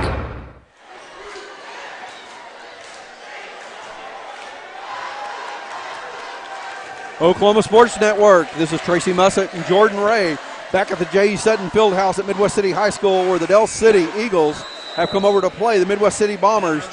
We're at 3:45 to play in the third period, and Midwest City is up 39-37. Got an update for us on that Carl Albert game, Jordan? Yeah, they're now trailing 46-31 to Guthrie. Wow, Guthrie is for real. Nice pass. Great decision by Brian Williams. And now Coach Noel wants a timeout. Really quickly after a Coach Hatchett timeout. He'll take a 30, so we'll keep it here. Our instant replay is brought to you by Super Subs. Super Subs has those chicken Phillies. Check them out. So you just saw Coach Hatchett call a timeout, and then one possession for Midwest City on offense, they score. And it's a big play for Brian Williams because, like I've been criticizing him for some of his offense. He's gotten better as he handled that trap real well, was patient, found the open Jack Jackson. But the other thing about that is for Coach Noel to call a timeout so quickly after, I think he wants to get his defense playing a certain way. So you get a score, and he wanted to call a timeout so quickly after a Coach Hatchett timeout because he had more to say to his team. He wants something really, he wants to drive something home on this defensive possession and then see it consistently happen from there as the Bombers will go in a full court man press. 3.5 minutes to play here in the third. Del City with the basketball. It is Kamari Williams pushing the ball down the court, picks up his dribble, gets in trouble, throws it away. Carl Sean Young with it. It's a 3-on-2, and he goes in and lays it up over the front of the rim. And we got a Del City player down. We saw that, I believe, on the Super Subs replay. Matt, is that correct? All right, our producer, Matt, doing a great job. You know what's important about that for the Bombers? Carl Shion Young in recent games has had missed dunks in transition and in the half-court set. So instead of risking that, He decided to go up soft with a layup. Almost missed it, but it rimmed in. I think give Carl Sheon a lot of credit there. He's starting to play better this half. That he didn't try to make a dunk that just wasn't there for him. He showed a lot of body control by going around the defender and not running over him. And then I agree with you. I thought it was a great decision to lay that one up. He jumped a little early to go for the dunk. Yeah, he and Brian Williams have had really good halves. Really good third quarters, I should say. Maybe we'll have halves they can complete in the fourth quarter. Jaden Johnson, 3 from the corner. Boom! Bobby Lewis Insurance 3. Oh, was that needed? I think the Bombers run an 8-0 run there. Yeah, now a 3-point lead for Midwest City. Henderson with the ball on the right wing, defended by McCarroll, passes off to Young. Young defended by Thurston. And big contact. Offensive foul called on Young. I don't know. Thurston sold it well, and maybe it was. Yeah, if you go back and watch the Super Subs replay that our producer just played for us, Matt did a great job. That was a pretty strong shoulder into the face of Thurston. Yeah, you're right. And Thurston continues to make plays for the Eagles. Kamari Williams dribbling against. This is, by the way, Jarvis Nash, number 3. We didn't have his number in the first half. We got it now. And you hate to commit a foul like that, though. It's going to be 2 free throws. He picks up his first personal foul. That is 6 fouls now on Midwest City here in this third period of play. 3-point lead for Midwest City, just like it was at halftime. 2.5 minutes to play in the third. Kamari Williams shooting 2. Toonie buys houses free throws. So Midwest City has gone to the free throw line more, and they finished better 2 of their problems. Dell City has started to make threes and they continue to get to the free throw line. Although they missed it there. So a big part of their success. Dell City's 3 for 5 now in the third period, whereas Midwest City is 5 for 5 from the line in the third period. Carshawn Young will come out. The last 2 times he came out in the first half, I think it was because he was making some mistakes. I don't think it's the case this time. Second, Toonie buys houses free throw is good. Probably because of fouls. Williams to Henderson. Henderson finds Denson under the basket. Boy, that is an aggressive defense by Dell City. You knew something was going to happen. They're going to get a steal or get a foul. And Tavon Johnson's probably not the right guy to be going for a play like that. He just doesn't seem to have the same body control. And he reaches in, picks up his third personal foul. But you know what? It's not free throws yet for Midwest City. That's right. 4. 3, Brian Williams, in and out. Thurston with the rebound. 2-point lead for Midwest City. Jaden Johnson going to the hole, kicks it out. McCarroll for 2, and we're tied up. McCarroll has 6 points in the third period. Loose ball on the floor. It's a scramble, and jump ball is the call. Possession, Midwest City. So Mac Jackson, I called him Jack Jackson a moment ago. Mac Jackson's going to come in for Justin Jones. Midwest City's starting to, once again, and it's just how this game's going to go. There's going to be stretches where they're looking good on offense, and then Dell City's looking good on defense. Dell City's full court pressure has picked it up a notch. Now Midwest City looks a bit rattled. Watch this matchup on the court between Thurston and Williams, because Thurston is just wanting to cover Williams up real strong and quickly here, and well, he lets him go. The inbound pass goes to Henderson. Henderson defended by Kamari Williams. Trying to drive around him. Still dribbling. And pulls up. A swipe by Thurston probably could have been called as a foul. Shot no good. Jaden Johnson gives it to Tavon Johnson. Now Kamari Williams in the corner, and a travel's called. Well, these teams speed each other up. They're forcing mistakes. They're also forcing missed shots just because in order to get a good shot, like Roy Henderson had, a solid shot at the basket, you had to play a little faster, a little more frantically than he's probably comfortable with. Auntie Barnes checks into the game for Dell City. Kamari Williams takes a seat. Henderson gives the ball to Denson. Denson pulls up at the right elbow. Boom! He hits it. Looked like Jaden Johnson may have got away with a reach-in, but Denson made the shot. Thurston going quickly to the hole, lays it up for 2. Now Del City's starting to really do well against the press. We've had 5 ties and 4 lead changes in this ball game. Nash is knocked out of bounds. Foul's going to be called on Tavon Johnson, his 4th personal foul. That's because he had his hands on him when Nash fell down. It was a little bit of a delayed call, a bit delayed, but I think it's the right call. I think it was one of those they were going to let go, but because he knocked him out of bounds, he didn't want to call it out of bounds on Midwest City because of the contact. Right. Well, both teams are getting to the paint easily against the other team's press at the moment. Now Midwest City's gotten 2 good offensive possessions in that way. Jarvis Nash with the Toonie Buys Houses free throws hits the first one. Landon Sanders checks back in. Tavon Johnson takes a seat. Kamari Williams checks in for Kentrell Thurston. So it's support for Midwest City. Whatever they do on defense, don't make it easy on Thurston. Nash misses the second Toonie Buys Houses free throw. Turner gets the rebound. Defended by Nash. Turner gets around him in the paint, loses control of the dribble, out of bounds, turnover, Midwest City ball. Nash had a hand in there. Jarvis Nash, the only Midwest City player, I think, at least in the rotation, who came from football. And we hadn't seen a lot of him this season. Nash takes the inbound pass, goes right to the hole, lays it up, and a foul called. Boy, that was a touchy foul. Yeah, he probably got fouled before he got to the basket. Not by Williams, but by another Del City player. I missed who it was.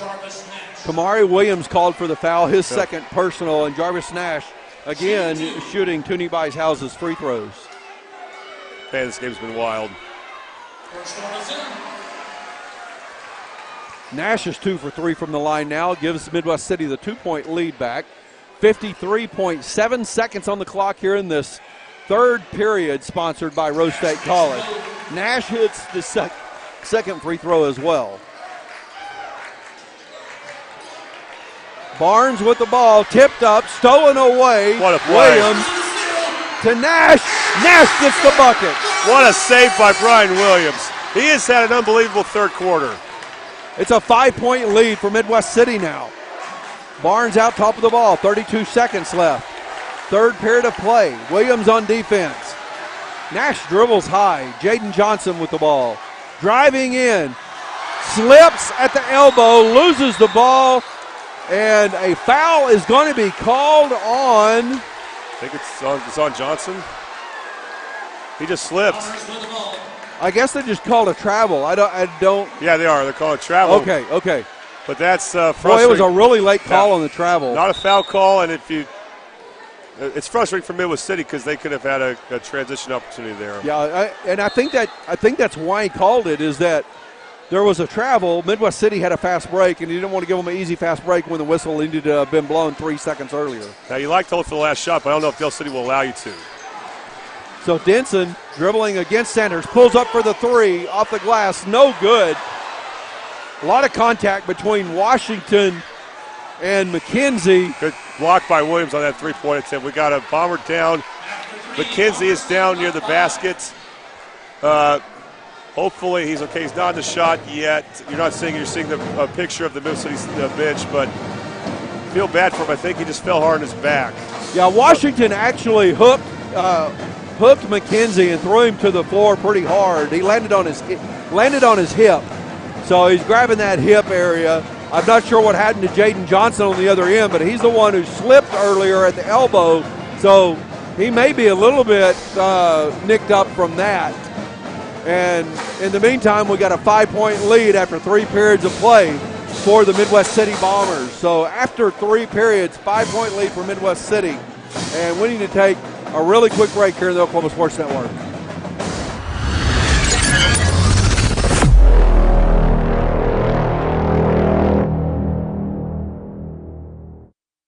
Have you ever seen an insurance commercial and asked yourself, are they really telling me the truth? Well, guess what? They're not.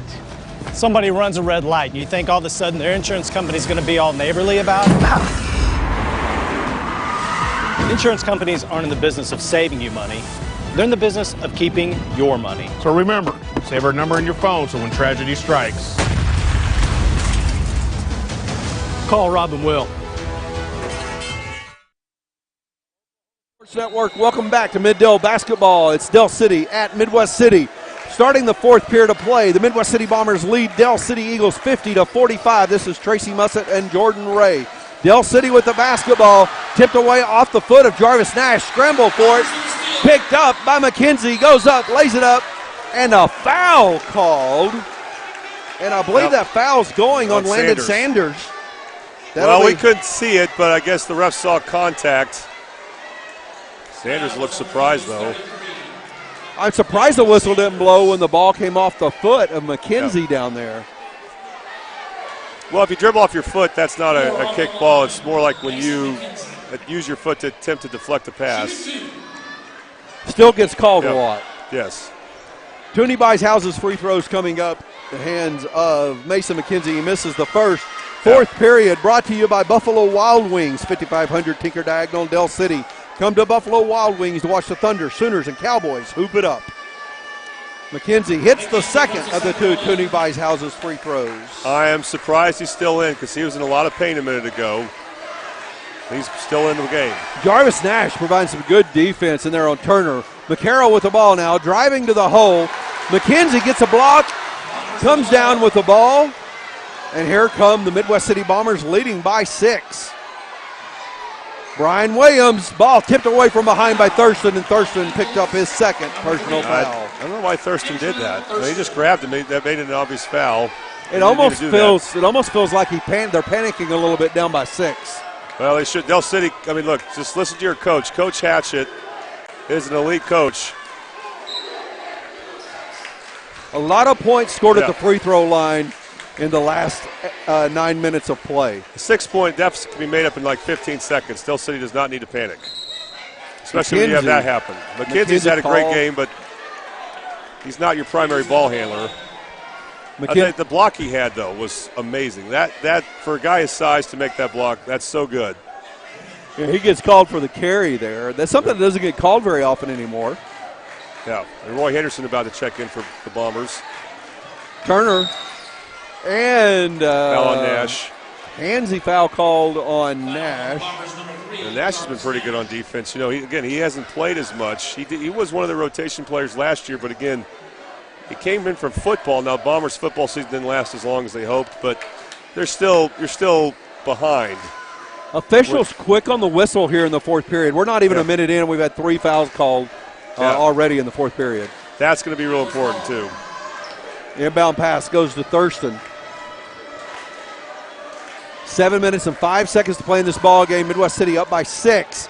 Nice. McCarroll, what a dish from Thurston. This kid is phenomenal. Yeah, not just a scorer. A really good point guard. Ball just thrown up in the air there, maybe deflected. And now McCarroll with it in the front court for Dell City. Picks up his dribble. Turner at the top of the key. 6.5 minutes to play. Boy, Turner had chased that one down right at the half-court line, close to a backcourt call. You can't really see that line from that spot either. May have affected it. Jackson comes up with it, gives it to McKenzie. Wow. McKenzie lays it off the glass for 2. What a finish. I mean, did he travel? It was close, but you can get away with that now in basketball if you take long strides. Jaden Johnson will hurt too for Dell City. 6-point lead for Midwest City. A foul called on Midwest City. That foul is called on Mason McKenzie, his 4th personal foul. Then every play is a transition play almost in this game. And this has not been recent Dell City, Midwest City basketball. Midwest City will try to play that way every now and then. Dell City would not. So this is a shooting foul. I think got someone about to throw the ball in, but I think it should be. I thought Is it was it a shooting Thurston? foul. Thurston taking a seat. He may have got hit in the face. He's definitely holding his face, maybe an eye. This is a fast-paced and physical game. All the players involved are probably going to have to deal with some bumps and bruises. So Amadre Sanders subs in to shoot the free throws for Kentrell Thurston. It's not the NBA, so the team that has the player out can choose the free throw shooter. In the NBA, the other team would choose the free throw shooter. 53-47 the score, 6 minutes and 11 seconds to play in the basketball game. 6-point lead for Midwest City. Amadre Anderson at the line. A lot of discussion here between officials and coaches trying to get things straightened out after we've had a sub for the shooter, as Kentrell Thurston, the point guard for Del City, is on the bench being tended to by trainers. The Toonie Houses free throws coming from Sanders. I can't tell you what a big deal that is about Thurston. So they need to make these free throws. They need to stay in there as long as Thurston's out. You know he's going to try to come out there. He has had a tremendous game, but he's still banged up right now. That is huge for Del City. Sanders hits the first free throw, misses the second. McCarroll battles for the rebound, grabs a hold of Denson, kind of pulls him back. Boy, the contact, and they called. I think it was an inadvertent whistle. Inadvertent whistle by the official. He wanted to call. I mean, there was two players ran over each other. One of them was Jackson. I think it was both 11s, Jackson and McCarroll. Coach Noel wants a full timeout here. With a 5-point lead for Midwest City and 6 minutes to play, we've got a full timeout. I need a break. Yep. Jordan, I think we'll take a break here. Keep listening to Middale Basketball on the Oklahoma Sports Network.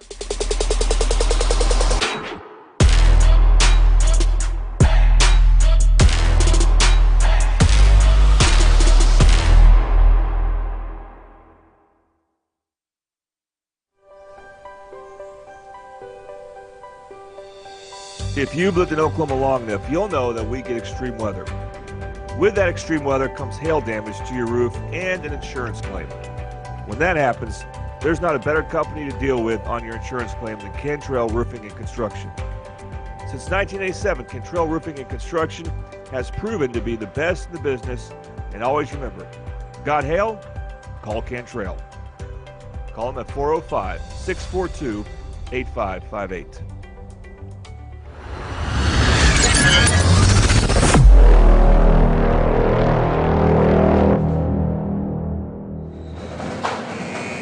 Oklahoma Sports Network. This is Tracy Mussett and Jordan Ray. Middale Basketball. It's the Del City Eagles at the Midwest City Bombers. We're at the J. Sutton Fieldhouse, Midwest City High School. Midwest City leading Del City 53-48 with 6 minutes and 5 seconds to play in the ball game. What does Del City need to do at this point, Jordan?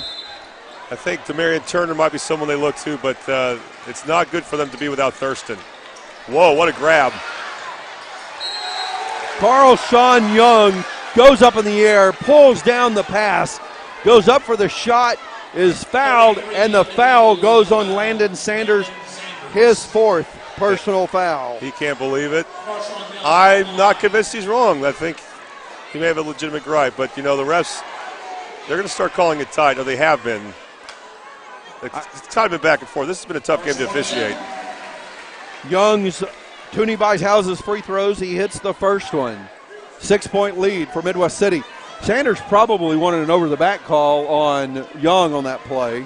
Well, he didn't go over Sanders' back. It may have been Johnson he went over, but you usually don't see that when it's not a rebound. This is the biggest lead for Midwest City. 7 points. For either team. Young hits both of the Toonie buys houses free throws. 5:50 to play. Turner with the ball. Nash on defense. Nash pretty quick feet. Turner gets around him. Finds Sanders under the basket. Sanders trying to kick the ball out. Throws it right in the hands of Denson. Denson goes into the paint, goes in, throws the ball up. Foul called on Del City. You know, Del City had an advantage at the free throw line, but that's starting to chip away, if it's not in Midwest City's favor. Both they're getting to the free throw line a lot. I know Midwest City's made more. They've shot more consistently from the free throw line. Amadre Sanders called for his second personal foul. 4 team fouls now on Del City. So a whole lot of bonus free throws coming for Midwest City here late in the game. Denson misses the first of the Toonie buys houses free throws, has a second one coming. Sanders turned the ball over there because he just isn't comfortable finishing around the basket, so he was worried about Carl Sean Young. Now he's 6'4", but that's where you want a big man who, instead of trying to pass it out there, will try to finish. Thurston back in the game for Del City. Tavon Johnson checks back in. Jaden Johnson as well. Big for Del City. Big missed free throws, and they got Thurston in. Looks like the Bombers going zone. 5.5 minutes to play. Thurston on the left wing. Del City wants the ball in the hands of Thurston right now. He gives it back to Turner. Inside, Jaden Johnson. Thurston over in the corner. Thinks about the three. Hops inside. Nash blocks it. Saves the ball. Then Johnson comes up with a steal. A block by Nash. Boy. And our super subs replay coming up. That's another one of those turnover or almost turnovers Midwest City had that could lead to a transition. And Coach Noel, I don't know if he's arguing with the ref or he's yelling something to his team, but we got another timeout, a full timeout here. I don't even know how to describe all the activity that just happened. So, folks, enjoy the replay by Super Subs, and we'll take a timeout here on the Oklahoma Sports Network.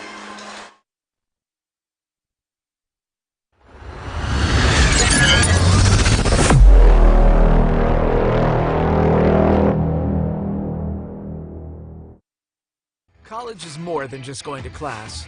College is a journey. It's meeting new people and making new friendships that will last a lifetime. It's learning from professors who care about you and your success.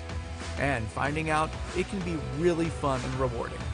It's discovering that thing you want to do for the rest of your life. Cameron University is all about helping you grow and succeed. Because your success is our success.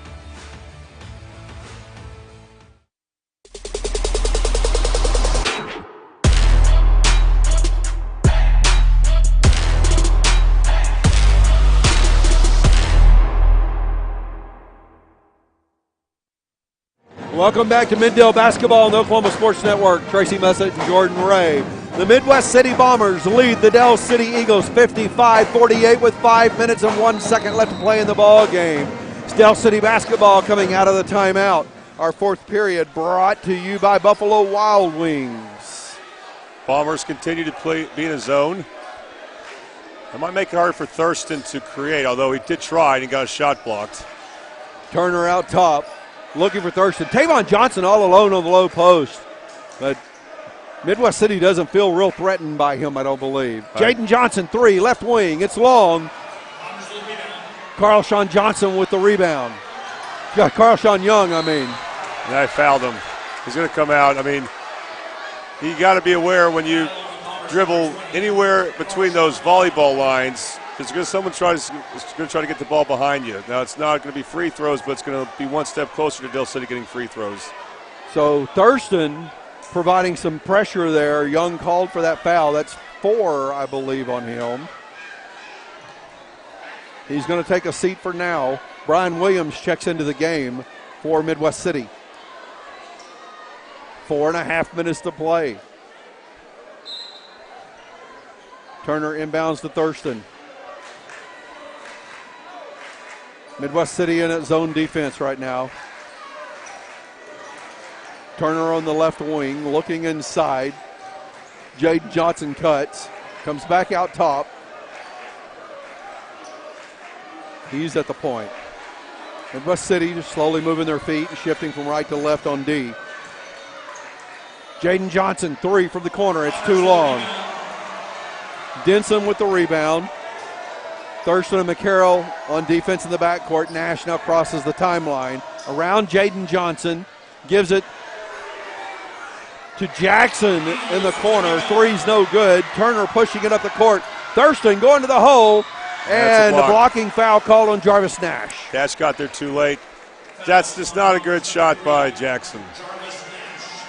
Fourth team foul here in the fourth period on Midwest City. It'll put Thurston at the line shooting 2 as it was a shooting foul. It's not that you want to play stall ball. You definitely don't want to do that.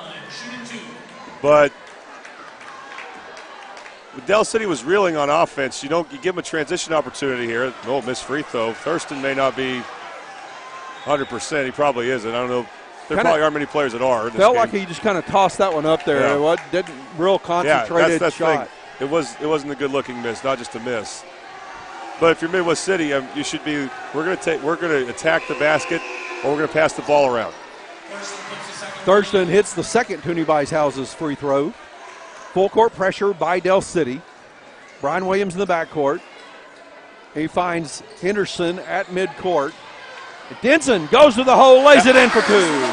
That's what you want to do. He'll take that shot quickly. And again, is Thurston down? Thurston is down on the court. And we're going to have an official timeout. I didn't see what happened at all. We need to go to a Super Subs replay on this one. We can pull it up. I mean, there's a time limit to our replays, but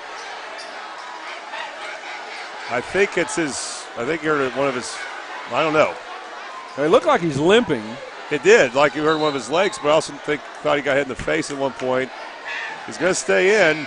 Can he continue to be himself on offense, because he's been the best offensive player out there for either team? 8-point lead for Midwest City now with 3.5 minutes to play. Turner out top of the ball. Zone defense by Midwest City. Jaden Johnson in the corner. Stolen by Henderson.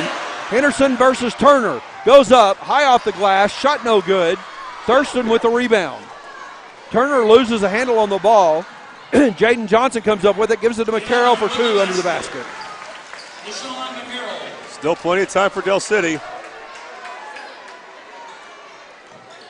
Jarvis Nash in the front court with the basketball. He's going right to the hole, lays it up. Shot no good. McCarroll with the rebound. Thurston going the other way, goes against Henderson. A lot of contact, no call. Wow. Now Nash on the right wing, and Williams will set up. No, Williams thinks about a 3. Good decision not to shoot that. Henderson driving in, though, loses a handle on the basketball. Out of bounds off the hands of Del City. Roy Henderson, I mean, he's comfortable attacking the basket, but again, you want it to be a sure driving lane, and we also saw, I don't remember which player it was, David Nash, who missed a left-handed layup. That was not a good layup. Some layups you want, you love. Some layups are heavily contested. So the Bombers have not done a great job of shot selection here. But fortunately for Roy Henderson, he lost the ball but went out of bounds off Del City. Will we see Carl Sheon Young back in? I think we will if Del City gets this any closer, but if we don't see Del City get any closer, I think Coach Noel will be content to finish with these 5. These guys are playing well together right now. Henderson will inbound the ball on the baseline for Midwest City. Gives it to Williams. Williams dribbles out. Kamari Williams defending Brian Williams. Good decision by McKenzie. Again, look at the back door. If it's there, if it's not clear, don't take it. Kamari Williams putting some good pressure. And now Henderson attacking again. We're going to have a foul called as Henderson is driving in. I thought Henderson lost his footing and may have actually slid a little bit. Perhaps, but I think that was a good attack by Henderson, because when he caught on the right wing, he was single covered by Onsi Barnes, but there was no one in his lane. He had a lot of space to drive on that right baseline as he makes the first free throw. So that was a good decision by him, and of course he draws a foul, so it works out. Henderson hits the Toonie Weishausen's free throws. That hits both of them. Those are his first points in the fourth period. He has scored in every period and has 12 points on the ball game. 3-2 zone from the Bombers. Barnes from the corner. It's long. Henderson with the rebound. Henderson pushes the ball all the way into the front court. Gets attempted trap by Del City. He finds Brian Williams. Williams tries to find Denson. The ball gets tipped out. Denson reaches for it. Del City basketball. Great defensive play by Kamari Williams, because Denson was wide open. And here's the thing, when you play a really quick team, Williams saw Denson open, but he couldn't pass it to him right away. You hold on to it for 1 or 2 more seconds. That player that looks open will not be open anymore. And you saw great recovery by Kamari Williams. And Del City's still in it here, but they just cannot hit a shot at the moment. With 1:40 left on the clock, Del City let the ball roll up near half court before picking it up. Barnes in the corner with it, gives it back to Turner. Now Del City can't wait too long to score, but there is still plenty of time on the clock. Barnes pulls the trigger on a long 3 and is way offline. Rebound Henderson. Nash pushing the ball in the front court. He's going right to the hole, misses the layup. Tavon Johnson in the front court. Thurston lays it up, good for 2. See a timeout by Del City. Again, they're still in this because Midwest City is being a little reckless with their layups. We got a full timeout, but we're going to keep it here. Now, Midwest City is, to me, from my perspective, not playing smart offensive basketball right now. Yeah, they attacking way too quickly. They need to know the difference between a good, mostly open layup and then a situation where they probably need to just dribble the ball back out to the perimeter. So, again, so much on the line for the Bombers. You know Del City will be fighting till the very end, but you know what's at stake? Part of it's bragging rights if you want on alumni night. There was a time for much of the time that I've been alive that Midwest City owned Del City in basketball, and that has completely changed during the 2020s. Del City's now won 5 in a row. This is the Bombers' best chance to stop that streak. These teams will play again February 2nd. They'll be at Del City. I think the Eagles are going to improve a lot between now and then because they got a lot of good players that just aren't experienced. Midwest City can too, but I think that'll be a tougher game for them. And then also worth mentioning, interesting shakeup in 5A. Carl Albert, which has hosted a regional forever in basketball. They lost to Guthrie tonight, and now still a lot of basketball, a ton of basketball left, but could it be possible that they don't host a regional in 5A basketball? That's unheard of. But they now have 2 district losses. They lost to Guthrie earlier tonight. And they have an earlier loss to Crossings Christian. Yes, so 2 district losses. That's big. Yeah. 1:09 left to play in this one here in the fourth period. 59-53, Midwest City leading Del City. Brian Williams takes the inbound pass, gives it back to Denson. We need to start thinking about if Midwest City, I think I know who it is if somehow Del City comes back and wins, but if Midwest City wins this game, who's the player of the game? And there's a steal by McCarroll. He's going the other way. Puts that one in for 2. I was about to say McKenzie, but he made that really bad turnover. That was a really bad turnover. And another timeout called as Coach Noel says, hey, guys, 30-second timeout. We got to talk. 41 seconds left to play in this one, and this is a 30-second timeout. 30-second timeout. So this is so tough. You know, Roy Henderson has been a real consistent player that's not made many mistakes tonight. Has 12 points. Hit a couple of threes in the game. Carl Shaw Young's a great player. Don't really felt like he's asserted himself that well throughout most of this game and has had to be on the bench with foul trouble late.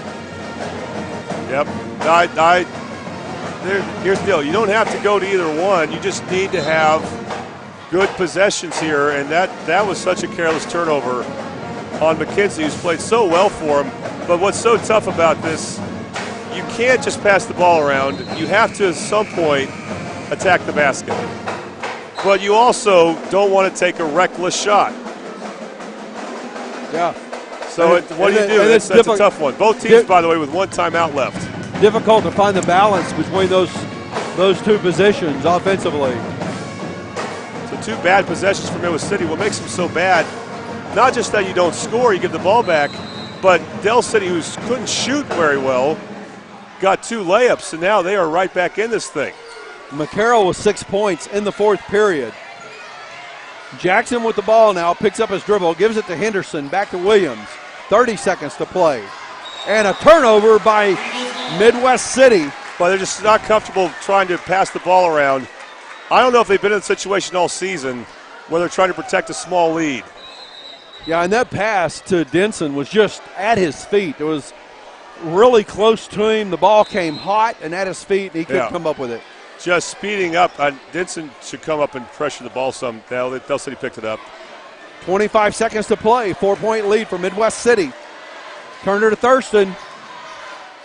McKenzie tries to cut it off. Ball gets knocked out of bounds. Del City ball side out. 18 seconds to play. And Coach Hatchett wants a timeout. It's going to be his last timeout. Del City can't wait too long to shoot. They have to. So I wonder if Coach Hatchett's going to draw up a play here. They got no timeouts. That makes it even more imperative. And unless there's been a rule change, and this is something that Coach Noel got burned at as an assistant coach, I say him, but against Choctaw, they got burned on a play where they scored and didn't call a timeout, and Choctaw, they're down 2, and Choctaw, this was 3 years ago, ran almost 10 seconds off the clock. So now with no timeouts, what Coach Noel needs to be considering is if Del City scores, unless it's a free throw, which you would hate to foul in this situation, you can let a lot of time run out before they call a turnover, and then you can call a timeout right beforehand to avoid the turnover. So I wonder if Coach, if that's even being talked about. I mean, 18 seconds, there are so many things that can happen in 18 seconds, and yet it's also not a lot of time.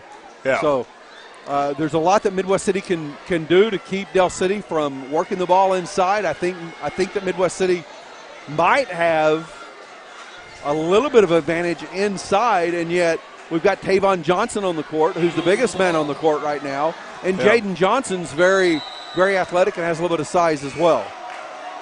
So Thurston with the inbound pass. That's a man defense.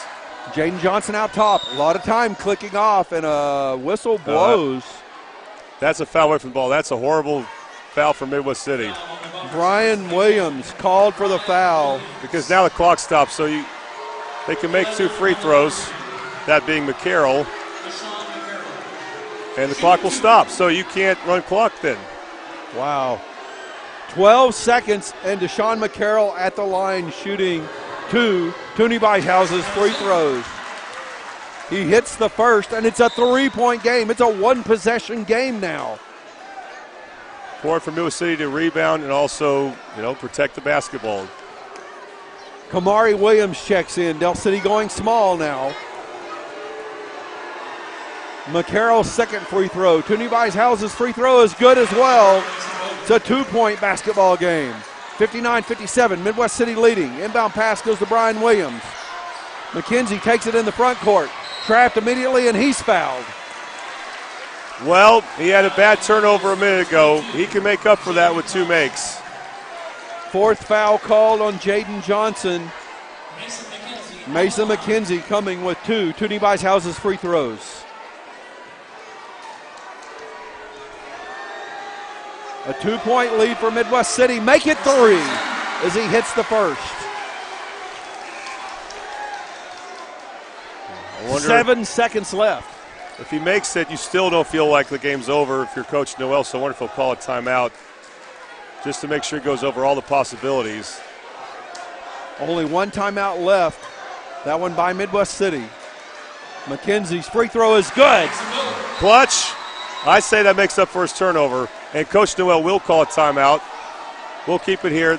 Again, I don't know if you saw, Tracy, there was a college basketball game where a team was down 5 with just a few seconds to go, and they won the game in regulation by just a combination of, scoring quickly and then forcing a turnover quickly and then hitting a 3 at the buzzer or where they got fouled.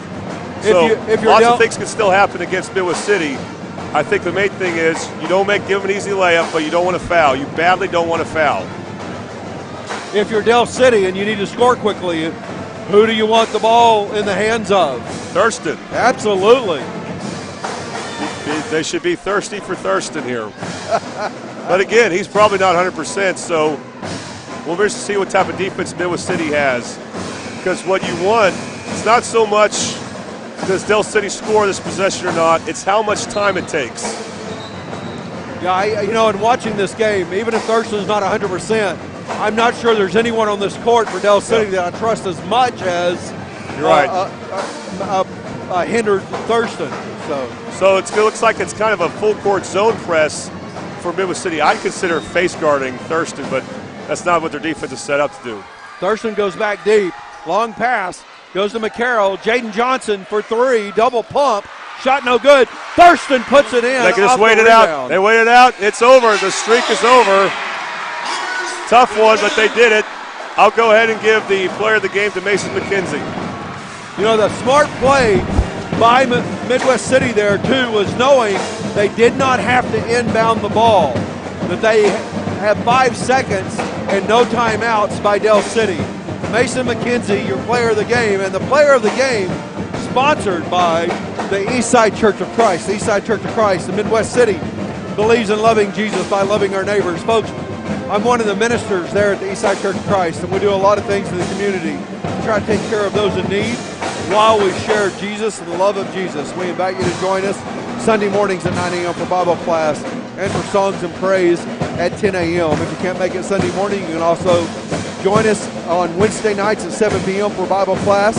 Check out our live and recorded streams on YouTube or our website at eastsidechurchofchrist.info. We're located at 916 South Douglas, just north of Soldier Creek Elementary.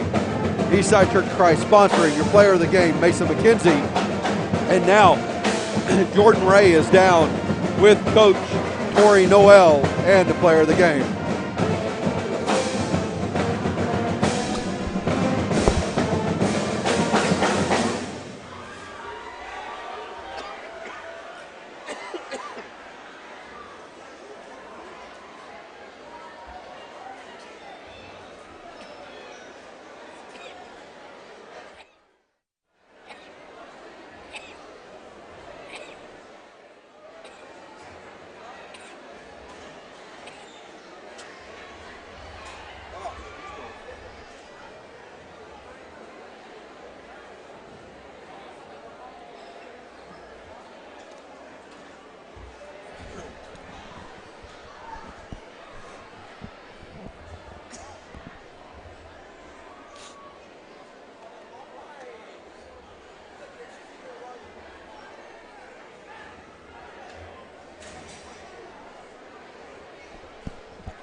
All right, folks, we can't hear Jordan and Coach Tori Noel right now, but he is interviewing Coach Noel. Coach Noel, in his first year as a coach of Midwest City, is a former All-Stater at Midwest City High School, and he is with Mason McKenzie, also player of the game. Mason, phenomenal job coming up with some clutch free throws there at the end. Mason had only 2 points in the first half. He had 5 in the second half, but they were clutch points. His consistent play and his defense throughout the game were just really phenomenal for the Midwest City Bombers as they come up with the 2-point and hold on for the 2-point win, 61-59 over the Del City Eagles. A lot of energy in this gym tonight. Again, this is not only a crosstown rival, an in-school district rival. I can hear them a little bit now, just not very much. Is there a volume on that receiver? What was good for you guys about playing this game? Del City's got so much team speed.